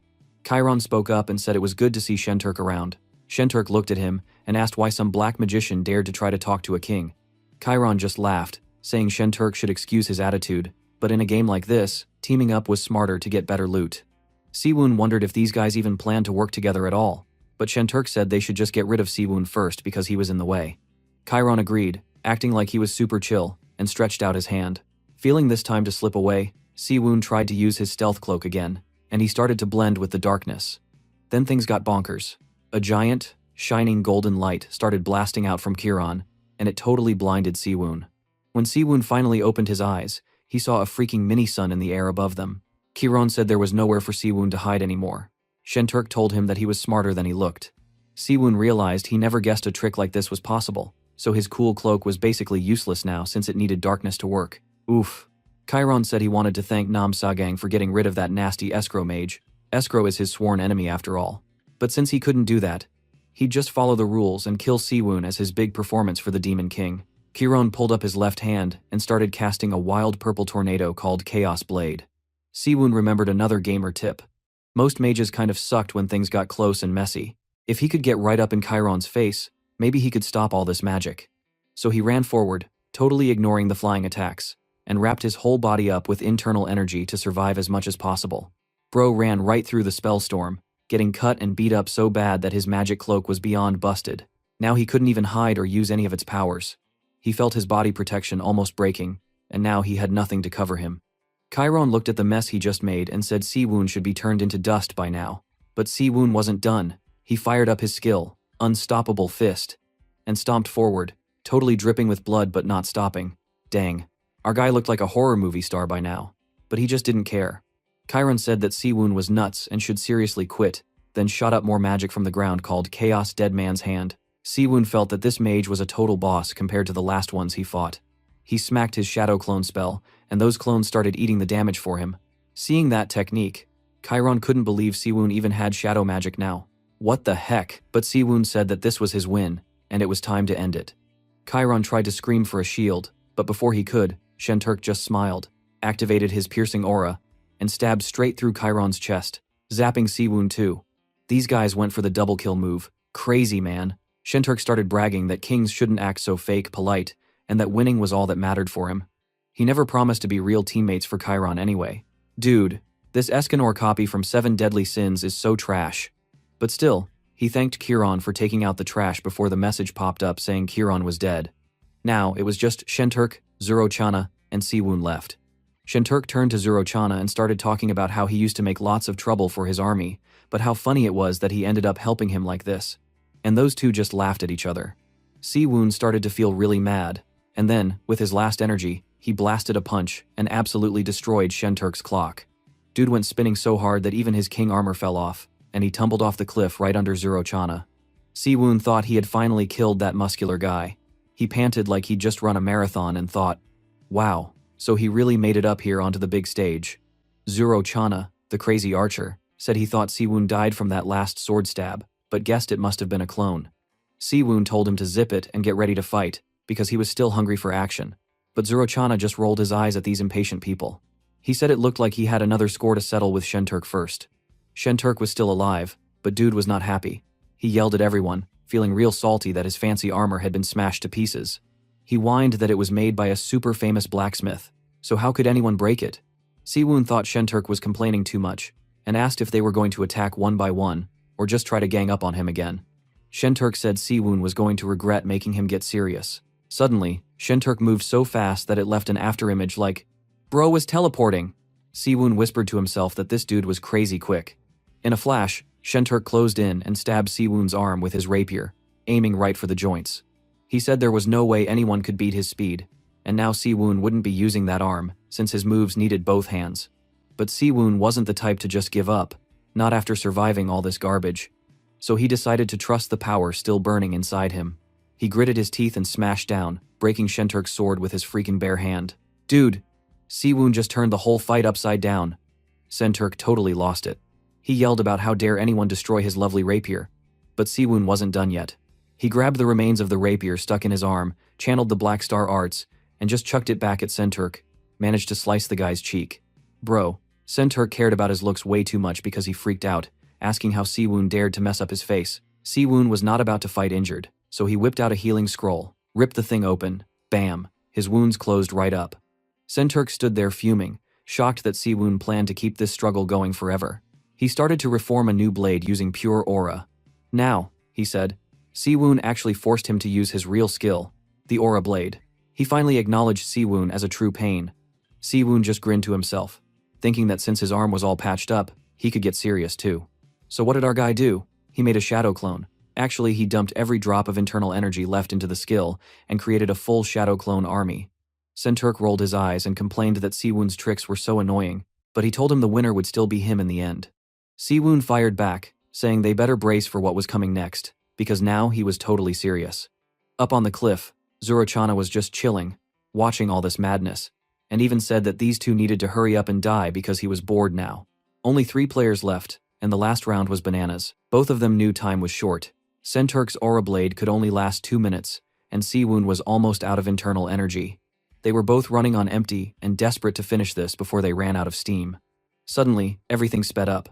Siwoon and his clones surrounded Shenturk. Shenturk lunged for Siwoon's head, but Siwoon dodged and gave him a fast palm strike from behind. Senturk swung back, calling Siwoon a slippery bastard, and sliced a clone in half. He realized he couldn't even feel the hits, so that must have been another fake. Senturk decided he'd just cut down all the clones. No more playing detective for the real one. But that's when Siwoon punched him right in the face, and this time Senturk staggered big time. Senturk couldn't tell if that was the real Siwoon or not, but Siwoon let him know how it felt to get clocked by a slippery bastard. He also explained something. Every clone could hit as hard as the original, so trying to find the real one was pointless. Without warning, two clones teamed up and did a double unstoppable fist. Senturk barely dodged, but now he was airborne and felt like he had to attack fast. He used his crazy piercing aura technique, slicing the clones again and smashing onto the ground. Only 5 clones left now, and Senturk complained their durability was trash. He also looked at his timer, only a minute left on his aura blade. Zurochana from above was kinda impressed, saying he didn't expect Senturk to have such a hard time. Senturk, not happy at all, yelled at Zurochana to stop, just stood there and to help, promising him any reward he wanted back home. Zurochana seriously didn't care, told him to watch his opponent instead because Siwoon was already closing in. Another round of attacks started. Senturk fired another piercing aura move, but Siwoon sidestepped and blasted a palm strike with the unstoppable fist right at his sword. It actually made the blade steam.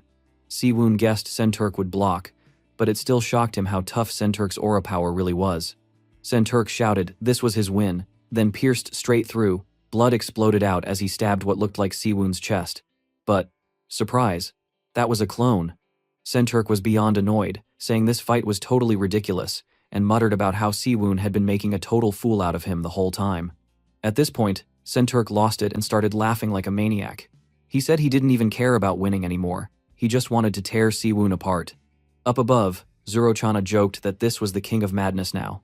Senturk told Siwoon to try dodging what came next, and dude started channeling a wild hella aura. He blitzed forward, slicing another 2 clones as pieces faded out. Only 2 left, the real Siwoon, and 1 last clone. Senturk was ready to end this. A mad run started. Siwoon and his last clone charged together. Senturk fired a piercing fist, missed, and got hit right in the chest by Siwoon. This attack landed for real. But then, bam! Siwoon got stabbed right in the head. Senturk had landed the perfect hit. Senturk paused, squinting. He realized he felt no sensation. Classic trick, bro. This was just another clone. Now only the true Siwoon was left standing. Pointing his sword at him, Senturk said it was the final strike and he'd end things right now. Both fighters were wrecked and running out of power. Racing towards each other, this was do or die. Senturk went for a sick thrust, and this time Siwoon didn't jump away, he kicked Senturk's sword hand instead. Senturk was a little impressed, not gonna lie, and said he'd love to see Siwoon block what came next. He poured all he had left into the aura blade, made it crackle with lightning, and stabbed for Siwoon's leg. The shock hit Siwoon hard, and his body seized up. Senturk grinned, thinking the match was over. Siwoon crashed backward onto the ground. Senturk didn't wait. He rushed in, energy blazing, and stabbed Siwoon right in the chest, unloading the last of his aura into the strike. Senturk stood there, panting, thinking he barely finished in time. He figured he only won by a second. Then Senturk's face froze. Something didn't add up. He stood there, suddenly unsure because, for real, stabbing Siwoon felt wrong, almost fake. At that moment, the real Siwoon stood up right behind him. Bro sneaked up like a ghost, grabbed both sides of Senturk's head, and bam, finished him with a brutal head pop. It was a full-on Omniman move, totally over the top. After that wild finish against Senturk, Siwoon was gasping for breath, just thinking that if he hadn't worn Senturk down with all those clones, he would have lost for sure. Now only 2 players were left. He quickly looted Senturk's stuff and absorbed all that sweet life energy. Bro, jackpot?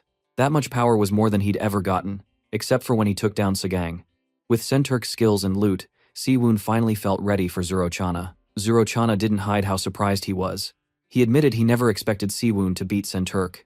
He almost sounded grateful, because Senturk had always been a pain, and now Siwoon had drained him dry.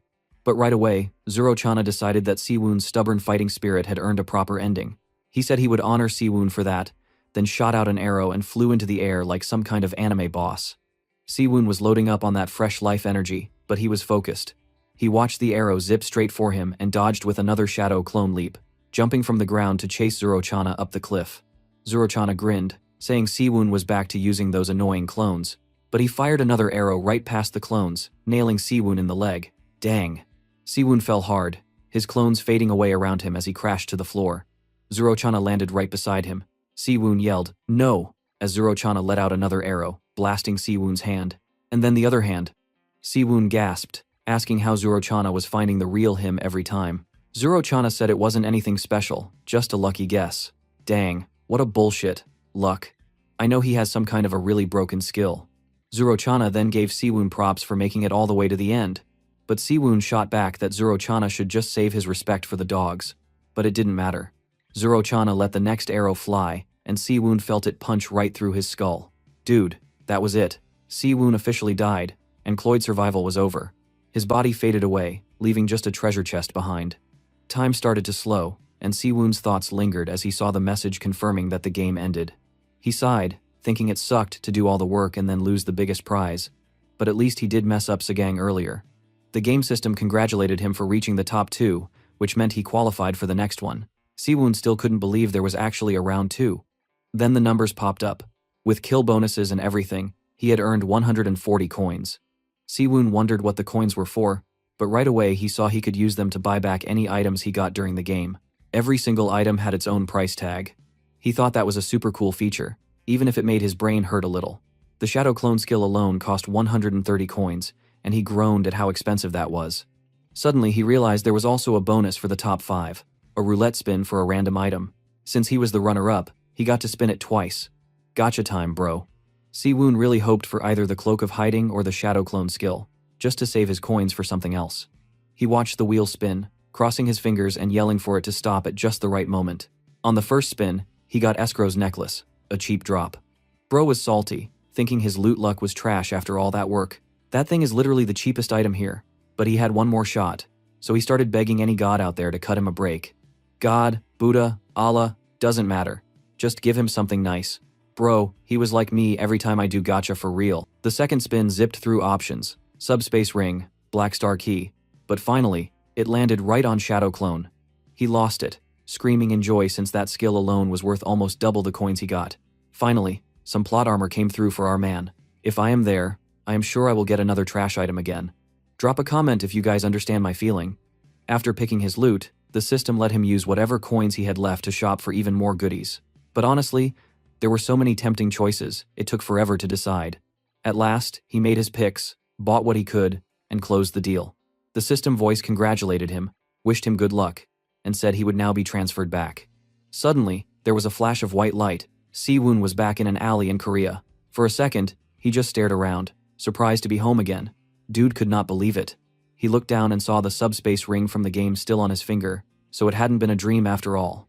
He gripped his bag, picked it up off the ground, and realized the first game was really over. Siwoon looked the same on the outside, but deep down he knew something massive had changed. The best part? He didn't have to waste any more time studying. He glanced at the ring again, remembering the system told him a second game was coming up. The next quest could start at any time. He almost won this time, barely missed it by a hair. But next time, he swore nothing would stop him from taking first place. He also remembered his parents got him that little studio apartment near campus so he could focus on classes. But now, all he wanted was to get way stronger with every single thing he brought out of the game. Siwoon didn't want to play as a clueless noob ever again. When he tried feeling for his inner energy though, he found it was all gone. Maybe he used it all up battling in the finals. Since he couldn't just attack anyone on the street to get the energy from killing an enemy, he figured he'd try cultivating his energy like Master Dakian taught him, hoping he could get strong again before the next wild, insane round. He remembered what Dakian told him before. Most people built up their inner energy slowly through daily cultivation. Dakian explained that once Siwoon's energy core was actually formed, it would get easier. He just had to keep at it every day. It might not be as fast as, slurping life energy from his enemies, which, let's face it, sounded a lot cooler. But if he stuck with cultivating, he could hit mastery before he even realized it. Siwoon asked Dakian if that meant he could get as strong as him if he trained enough. Dakian just laughed and said Siwoon had guts, but warned him not to be too greedy or he'd only suffer. But then Dakian said, who knows, Siwoon might just be the rare diamond in the mud, or just a pebble, so he couldn't be sure what would happen until he tried. 4 hours later, Siwoon was cross-legged in his room, trying to build up inner energy the old-fashioned way. He sighed, thinking he could barely sense the energy. Only a drop had increased. He opened his eyes, feeling super annoyed. Bro, this was nothing like the game. At this rate, he'd have to cultivate for years to get anywhere. No way was he going to just sit around wasting time. Time to check what goodies he brought back from Cloyd Survival. He started pulling out the martial arts manuals he'd picked up. Some of the skills sounded weak, and he grumbled that he wished he managed to grab better ones. But he realized maybe he had to train those skills up little by little in real life too. If so, wow, getting strong was going to take way longer than he hoped.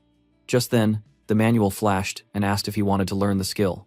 He was totally caught off guard but agreed, and a bright light beamed right in his bedroom.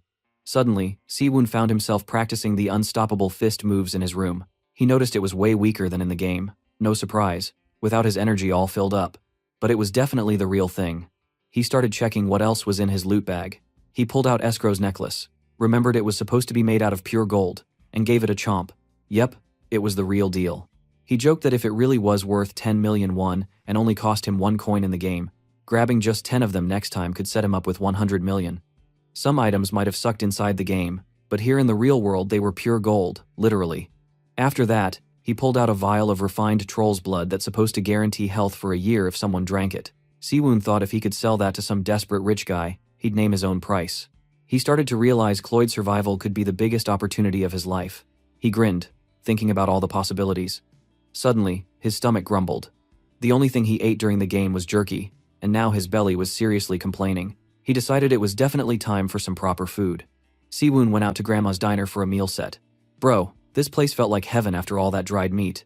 He remembered sitting in Cloyd Survival, chewing old jerky and dreaming of real white rice. Nothing tasted better than that meal. While he was scarfing it down, the grandma behind the counter looked at him funny. She said he already came in yesterday and warned him not to start crying or it'd ruin his appetite. Real tough love, grandma style. Siwoon tried to explain that the food was just too delicious, and he thanked her. She told him to eat up and not to whine. And if he wanted more, he should just ask.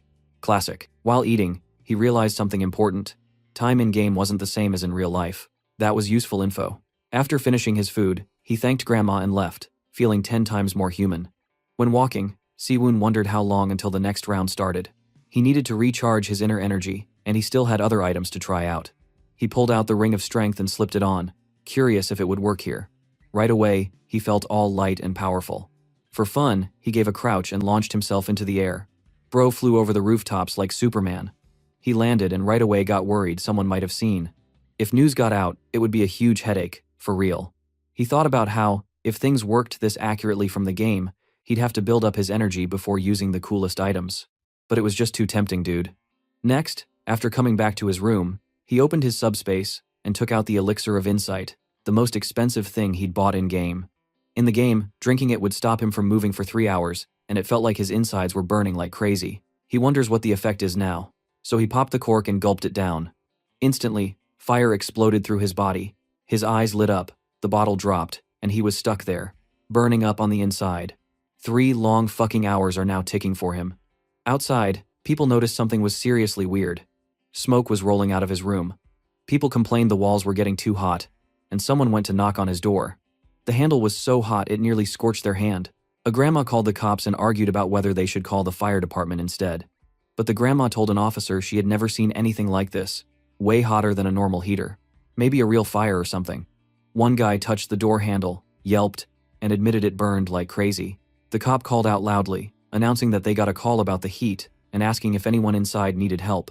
So, after drinking that insane elixir and nearly turning his room into a sauna, Siwoon heard knocking and opened the door. The police were there, looking worried and sweating buckets. They explained they got a report that there might be a fire. Siwoon, drenched in sweat, told them it was just a little fever, and he might have turned the boiler a bit too high. He told them that if it had been a real fire, they should have called the fire department, not the police. The officers said they still had to check when there was a call, and asked if he needed an ambulance. Siwoon just laughed it off, saying he had a mild cold and would be fine after some rest. The cops accepted that and told the grandma not to call for small stuff next time, or it would cause trouble. Grandma said she was just shocked and worried. Siwoon closed the door, wiping sweat off his forehead and muttering that he almost died. Seriously, the energy from that elixir boiled inside him like fire, and if he hadn't trained his body with all those physique arts, he would have exploded. He realized that in the real world, chugging game items might have some nasty risks, but still, totally worth it. Feeling stronger, he raised his hand in his room and tested out his unstoppable fist technique. With just a palm strike, he blasted a wild gust of air so strong it destroyed his chair. He stared at the wreck, deciding right then that he needed to sell some items from the game just to pay for new furniture. Next day, it was time to get serious with training. Siwoon headed to a gym, thinking that physical training was the secret to level up his unstoppable fist. But the minute he got there, he saw it was packed. All the fitness bros and elders in town were using the place. He realized he'd have to wait until after sunset. Then things got weird. Near the entrance, a whole group of high school delinquents were hanging around. Siwoon really hoped nothing would happen. He didn't want anything strange again for today, for God's sake. But trouble started right away. A student was smoking, and an old man told him smoking was banned, and he was too young anyway. The kid snapped back, bragging that even his parents didn't scold him for it. The old man replied he guessed the kid's parents failed at raising him. Whoa, that one stung. The punk got mad and drew back his fist, about to smack the old guy. This piece of shit is really ticking me off.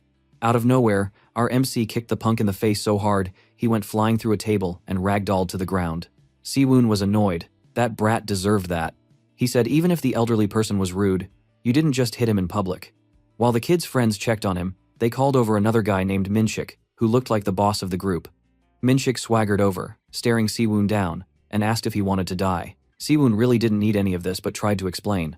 He said the first kid started it himself by showing no respect for his elders, and literally tried to punch an old man. He added that if Minshik was this punk's older brother, maybe he should actually teach him some manners. Still, it felt weird to play the responsible adult while everyone was watching. Suddenly, Minshik lunged at Siwoon, trying for a sucker punch, but Siwoon dodged with style. He figured that if these goons wanted a lesson, he might as well give them one. He wound up and hit Minshik in the gut with a piercing fist, instantly launching the dude flying backward, coughing up blood. Dang, bro forgot to hold back. Next thing he knew, that big delinquent pulled out a butterfly knife. Yep, just like his brother, out of control and stupid as shit. Imagine being a teenager and acting like a fucking gangster. Bro don't have a good future for real. Minshik showed off the knife like he was proud of its fancy design. Siwoon rolled his eyes. These brothers were something else. Agreed, I will say it again, stupid as fuck. Minshik then charged in, swinging the knife, but Siwoon just sidestepped like it was nothing. He realized, as they fought, that normal people just weren't a challenge anymore. Sparring with these kids felt too easy, so he made a choice. He'd only use 50% of his strength. Even then, when he hit Minshik with a palm strike, the guy got sent flying by just the air pressure, smacking into a tree so hard that it looked straight out of an action movie. Siwoon worried the kid might end up with serious injuries, because this was not a normal hit. While Minshik lay groaning, some kids in the crowd even started filming with their phones. Siwoon felt bad, muttering that this wasn't the way he wanted things to go. He watched Minshik, yelling that his acting was dramatic like an action movie star, but come on, that was probably real pain. He just don't want to stand up, a typical OP manhwa MC, but wants to look like a weakling. Siwoon then stepped over and ran away, telling the two brothers to start respecting their elders, quit smoking, and stop walking around with knives. Common sense, dude. After that, the rest of the students crowded around those stupid brothers, panicking and yelling their names.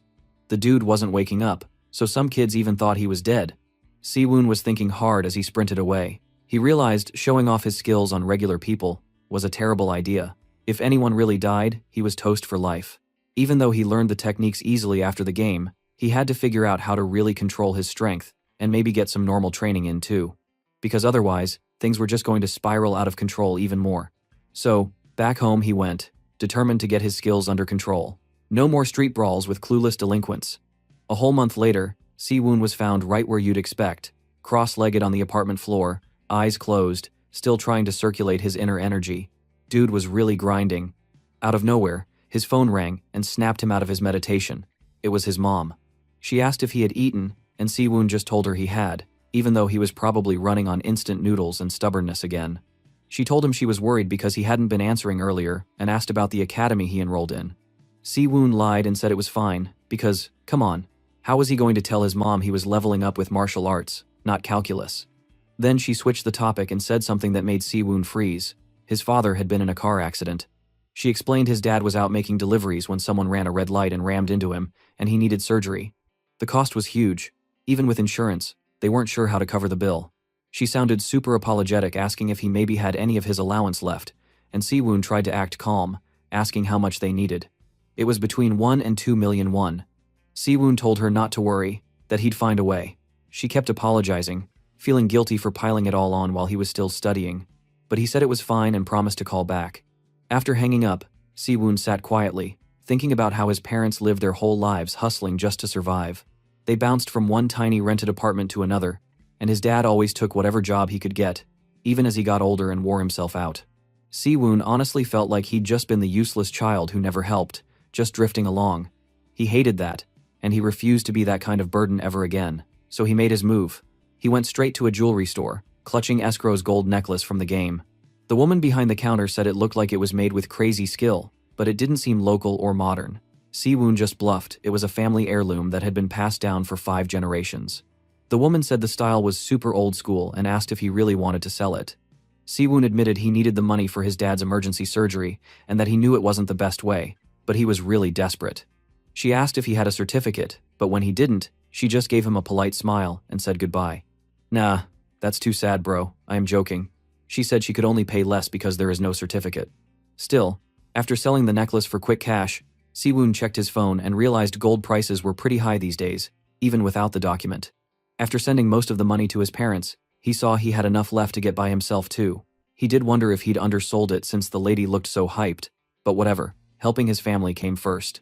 If he needed to cash in more game loot, he'd have to find a smarter way next time. He called his mom to let her know the money was coming.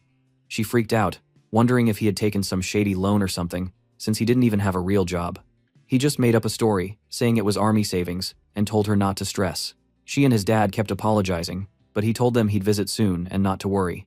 On his way home, riding the train, some high schoolers nearby were laughing about a video. They said it had to be computer graphics and it got deleted super fast. Si-woon checked and his jaw dropped. A kid was in the woods casting one of Escrow's spells, totally straight out of Cloyd Survival. Bro, what the heck? Si-woon realized right then, he might not be the only one in Korea with game powers. The video vanished again, and some kid said weird stuff like that had been all over YouTube all day. But it got deleted instantly. They both talking at those video like some kind of crazy prank. Realizing too late, Si-woon admitted he had no clue what kind of trouble was coming if someone besides him started flexing gamer magic out in the real world. Meanwhile, somewhere else, a mysterious dude was on the phone, sounding stressed as hell about that same video. He talked about cutting off the whole country's internet if he had to, promising someone on the line that they'd handle this mess. Once he hung up, he got nasty with his own team, asking why the number of survivors was going up, but the number of agents wasn't. He even chucked an ashtray at his underling, busting him on the head. Ouch. And this one, another stupid villain is coming. Bleeding. The poor guy promised to hunt down whoever uploaded the video. The boss snapped that if anyone bled on his carpet, there'd be more violence. Except, weirdly, he said there wasn't even a carpet. The illustrator must be drunk when drawing it. Then, one underling started healing his comrade right there in the office, using legit Cloyd survival magic. The boss then wondered aloud if his underling could even catch these people, since their skills were so weak. Dude, this operation was totally bonkers. Another month passed by. After the crazy summer heat finally faded, Si-woon noticed the nights were getting chilly, and it had been 2 whole months since his last wild trip into Cloyd survival. All that time, he'd been spending his nights training alone, sneaking out when there were no people around. Bro was low-key obsessed. He was finally gathering a decent amount of inner energy too, and getting used to how it all flowed. But he still had a big problem. As he ran through the woods, he used his shadow clone skill. Now there were 2 Si-woons in the dark, both throwing that flashy, unstoppable fist spatial strike style. The ground shook, but then the clones started to fade out. Si-woon admitted to himself that this was his big limitation. He could only spawn a single clone now, and it disappeared way faster than he wanted. Compared to when he fought Shenturk, controlling 8 clones at once, this was just sad. Maybe he drained his inner energy too hard before. Either way, he stood up, completely exhausted, saying he couldn't sit around sulking. If he wanted those old powers back, he'd just have to keep up with cultivation and training. He thought about grabbing a snack from his subspace ring, but right then a bright flash exploded around him. Before he knew it, he was standing in broad daylight, and bro was back in Cloyd survival. For a second, Si-woon was like, wait, is this really the next round? Other people nearby looked just as lost as he had been the first time. He figured this had to be a new game. Finally, a status window appeared, welcoming everyone and saying the tutorial would begin. Si-woon thought it was weird they never did a tutorial before. Then he realized there were a ton of newbies this time. Beginners everywhere. Looking up, he saw a kid in a school uniform sitting on top of a big statue. Si-woon could tell he was Korean, a fellow countryman. The kid looked smug, trying to aura farm by acting all mysterious. Si-woon thought it was a little cringy and really hoped this high schooler wasn't some next-level boss hiding out or powerful like Nam Sagwang. The system announced there were 200 players this round. The arena was called the Valley of Contras. and the rewards would start at rank 20. Apparently, all 200 could survive if they wanted. Siwoon said that took away the main risk, and that he might as well play as a total psycho and just wreck all these players for fun. During the tutorial, Siwoon tuned out all the basics, he already knew this stuff. But suddenly, the system dropped a plot twist. This time, it was a duo game. Teams of 2. He was not ready for that.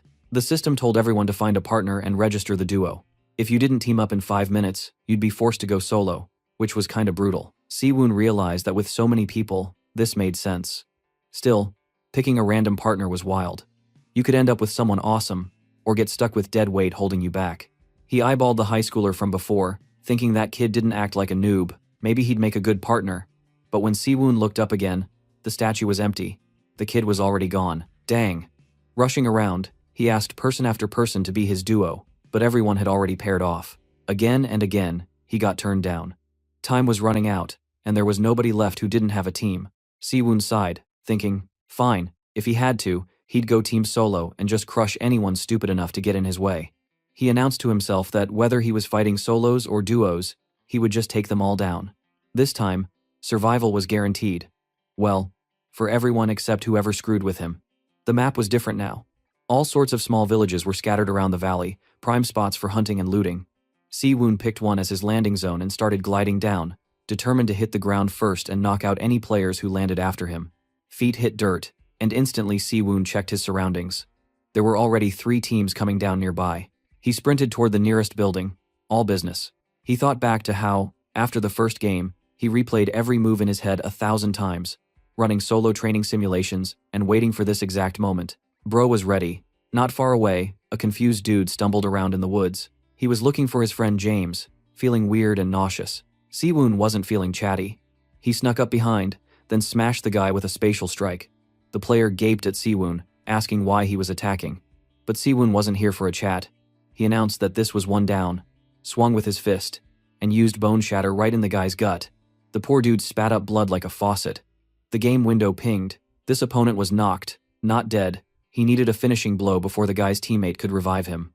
Looking at the notification, Siwoon was feeling good about this new, knocked but not dead system. He thought it was pretty cool, but his hunt wasn't over yet. As he put his foot right on the back of some kid's head, he suddenly sensed danger coming from behind. He spun around just in time to see an attack flying in.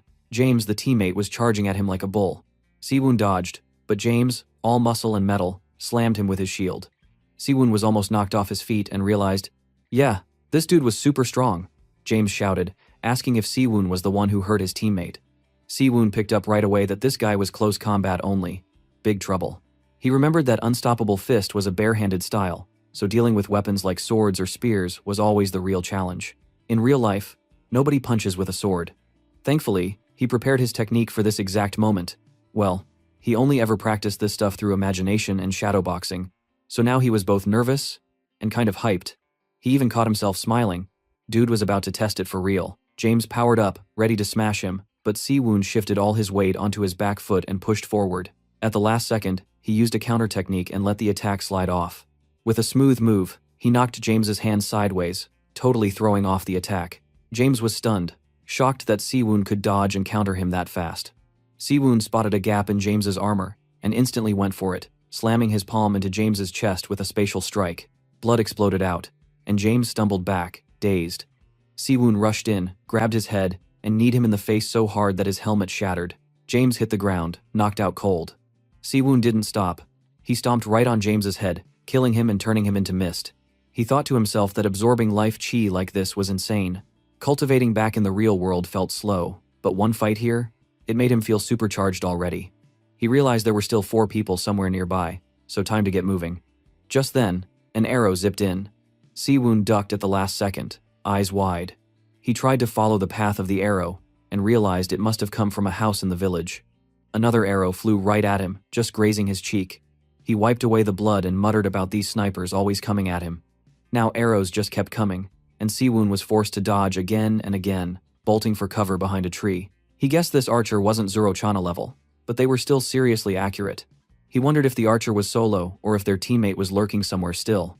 He decided to prowl around the back of the houses, leaping over a wall to get a better view. Siwoon thought that in the first game, he'd have hidden in a house and been careful, but now, stocking up on life chi was all that mattered. Every enemy looked like a power-up. While hiding above, 2 arrows whipped past. One went right through his head. Except, nope, that was just a shadow clone, and the real Siwoon was somewhere else. The archer freaked out, having just smoked what he thought was Siwoon, but then got totally blindsided when Siwoon's foot shot in through the window, booting the guy in the face and making his nose pop open. Siwoon said he finally caught the sniper but was confused as the guy didn't vanish, he ran instead. That's when Siwoon realized the dude was wearing the cloak of hiding. As soon as he tried to pin the guy down, his opponent vanished again, swinging at Siwoon from behind. Siwoon barely dodged, the attack smashing into the door instead. So that was the trick, cloaking and running, a 1-2 combo. Siwoon leaned out the window, watching as the archer landed on the ground and started running for his life. But Siwoon was not about to let that guy escape. He put his foot on the windowsill, launched himself into the air, and cut the runner off by landing right in his path. As the enemy tried to get away, Siwoon told you couldn't just use a stealth item in plain old daylight and expect to get away with it. In a hiding contest, that cloak could make you king if you camped it out, but on the open battlefield? Bad idea. So, Siwoon made up his mind, either the cloak would be his, or that guy was finished. Suddenly, another guy cut in and told them to stop moving, apologizing to his teammate and saying he'd tried to chase Siwoon, but dude was just too fast. The runner snapped back, telling his teammate that if they were allies, they should work together better instead of leaving each other hanging. The elf-type guy then noticed Siwoon had no partner. The archer shrugged and said it didn't really matter. As long as they killed Siwoon, it was all good. Siwoon realized he messed up by not finishing the archer earlier. Now it was a proper 2 versus 1 situation. But, instead of panicking, Siwoon smiled to himself. Wait a damn minute. If we talk about number advantage, for fuck's sake, he has the most broken OP skill for it. Everything happened fast. The teammate rushed him, so Siwoon knew he'd have to keep his eyes on both players. Just as the archer fired off a shot, Siwoon dodged, and the arrow zipped so close it made the teammate have to block instead. Friendly fire, ouch! Siwoon dashed sideways, hands coming together, another shadow clone incoming, and darted into an alley for cover. The archer, whose name turned out to be Alex, called Siwoon slippery and switched to his secret move, triple shot. He launched 3 arrows in a row, all of them sticking right into Siwoon's back. Alex boasted he never missed. But surprise, the real Siwoon was perched on a rooftop above, cool as ever, planning his next move. Alex, thinking he finally got him, relaxed, just as Siwoon landed right behind him and called him arrogant for letting his guard down. Alex spun, shocked, but it was too late. Siwoon stabbed his hand through Alex's stomach, total game over. Siwoon thought to himself, never trust your eyes in a game like this, especially with shadow clones in play. The elf-type guy freaked out, accusing Siwoon of using weird illusion magic. Siwoon just shrugged and taunted the guy, saying if he wanted to save his partner, he'd have to win. The elf dude promised not just to win, but to take first place. They charged at each other. The elf threw a double strike attack, and Siwoon went for a counter like he used on James earlier. He knew to go for the shoulder, the secret to a good counter. But when he moved in, the elf sword still clipped his hand. Dude was faster than expected. Next, the guy flipped his blade, suddenly switching to bloody rush, and sliced Siwoon deep along the side. Siwoon gritted his teeth. The sword felt way deadlier than most weapons, and if he hadn't protected himself with inner energy, he might have lost his whole arm. The elf muttered that his sword didn't cut as much as he thought, and guessed Siwoon must be up to more trickery. It didn't matter. He said the next cut was going straight for his neck.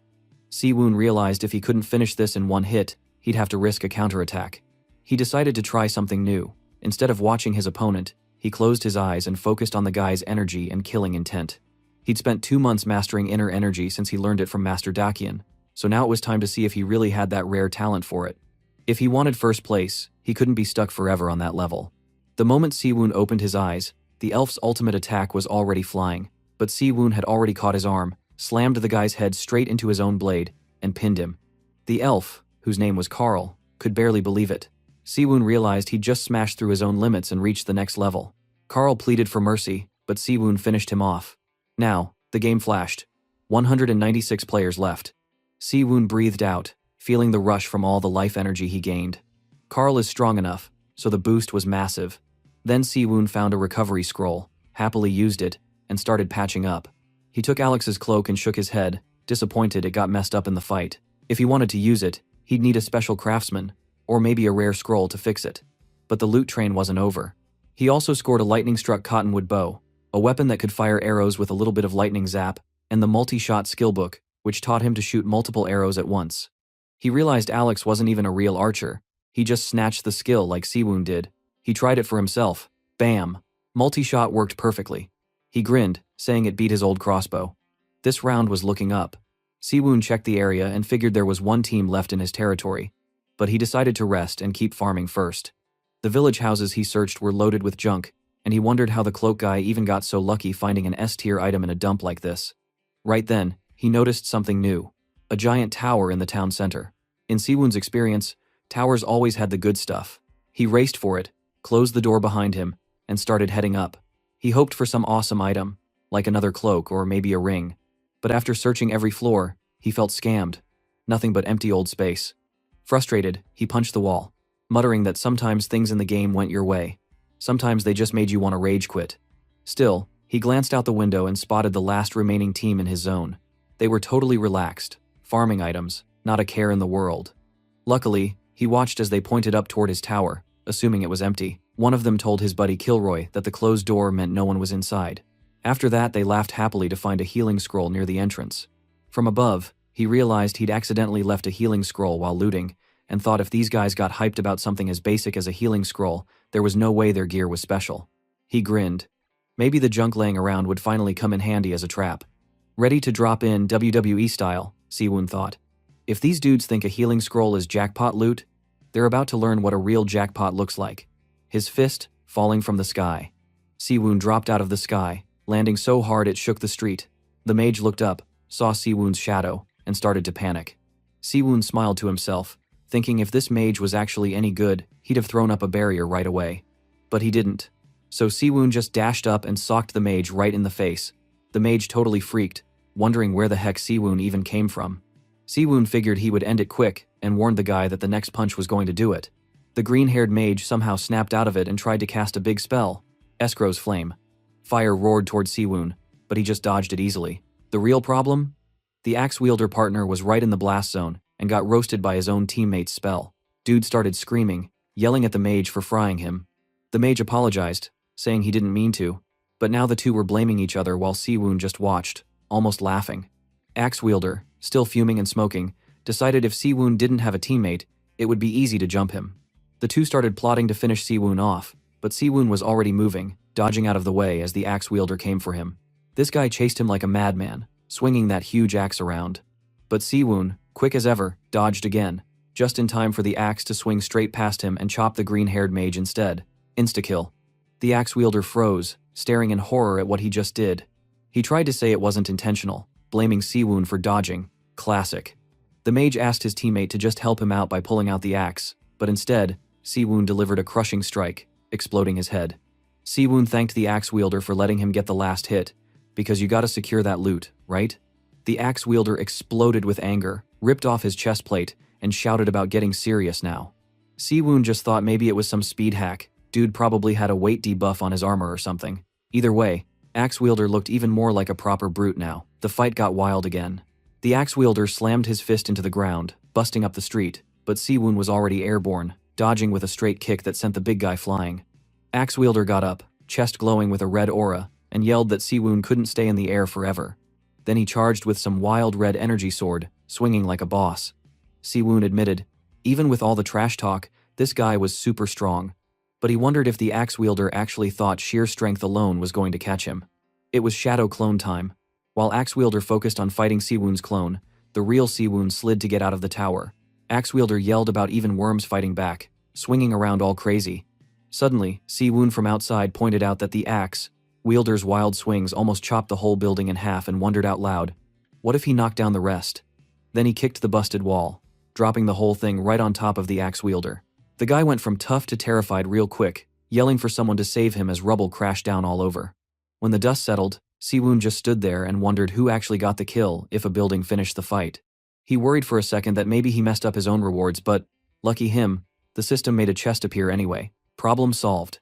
He sighed in relief and started looting. From the loot, Siwoon pulled out a glove of strength, which gave him a nice little boost. Meh. The axe guy didn't really have much else. But then, jackpot.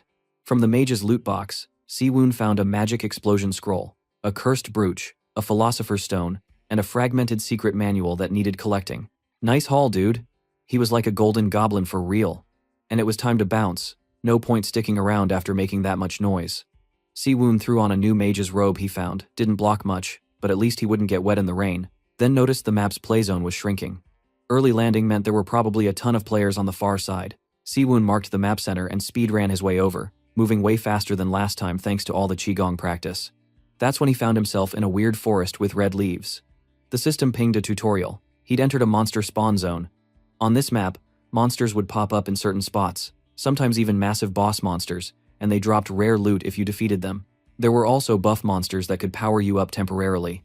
Siwoon was a little salty, the last game never mentioned this kind of stuff. Suddenly, a giant, purple dinosaur thing soared down from the sky. Siwoon started to freak, only to see two other players already dealing with a pile of snake monsters. One was a dark-haired martial artist, and the other was a hooded mage, working together as a classic support attack duo. Siwoon is looking at their fight from far away. He readied his lightning-struck cottonwood bow, grinning. Time to kick things off and see if he could take out one of these duo bros in style. Honestly, this next fight was about to go wild. Meanwhile, the dark-haired swordsman and his mage buddy were fighting a gang of creepy snake monsters called Lamia. Blood and goo were everywhere, and neither of them looked chill. The swordsman slashed, yelling, 7-star sword art, while the mage helped with a spell called Ice Lance. Dude, these guys were fighting for their lives, but the swordsman was feeling hopeful about loot. The mage, though, not so sure, he was running out of mana fast. Suddenly, zing! A glowing blue arrow struck the mage's defense barrier and shattered it. Total panic. The mage realized, ambush time. Siwoon, from way off in the shadows, was having a blast. He fired another arrow just to stir up more drama. The mage shouted they needed to fight back or run away, but the swordsman just wanted to finish the monsters first. The mage was like, bro, we're about to get smoked. But his mate wouldn't give up on that loot. Feeling threatened, right then, the mage threw up a giant wall around them. Big mistake, that just made them an easy target. Even the swordsman was yelling at his partner for trapping them both. Classic teammate drama. The mage said the wall was for protection, but now neither of them could see Siwoon. Of course, a magic wall shaped like a dome might look cool, but it can't stop everything. Siwoon, sneaky as ever, lined up another arrow and shot it straight from the top of the barrier. Thanks for the barrier, his job has become easier. The swordsman started roasting the mage for building such a useless fort, and now, they were stuck fighting the monster and Siwoon at the same time. Siwoon grinned, pulling out the magic explosion scroll. Smack. He slapped the scroll on his arrow, with a 10-second timer. He counted down, then launched the arrow into the dome. The explosion was even crazier than he hoped. A huge blast, smoke, and chaos directly aimed at those stupid mage and swordsman. When the smoke cleared, the swordsman was lying in a crater, all busted up, blaming the mage for nearly getting him killed.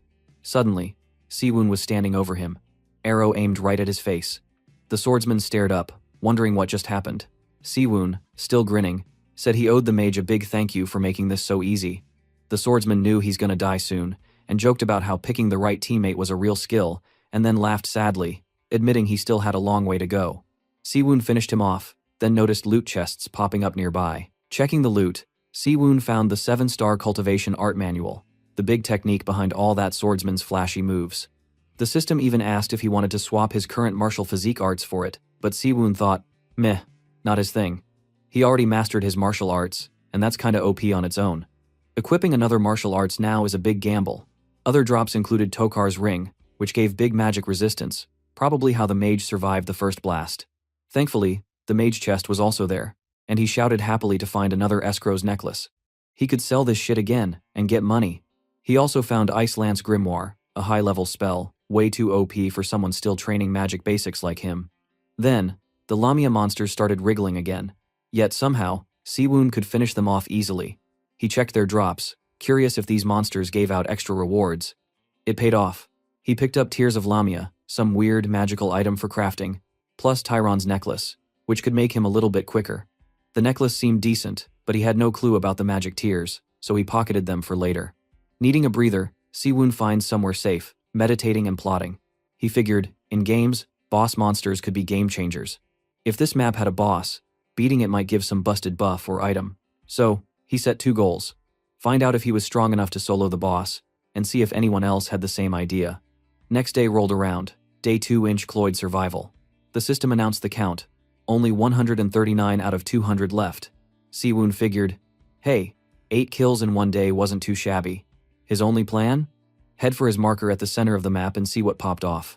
But now, Siwoon was trekking across a burning hot desert, grumbling how the last map had much better weather. He started to wonder if he should have camped until sunset. That's when he looked up, right overhead.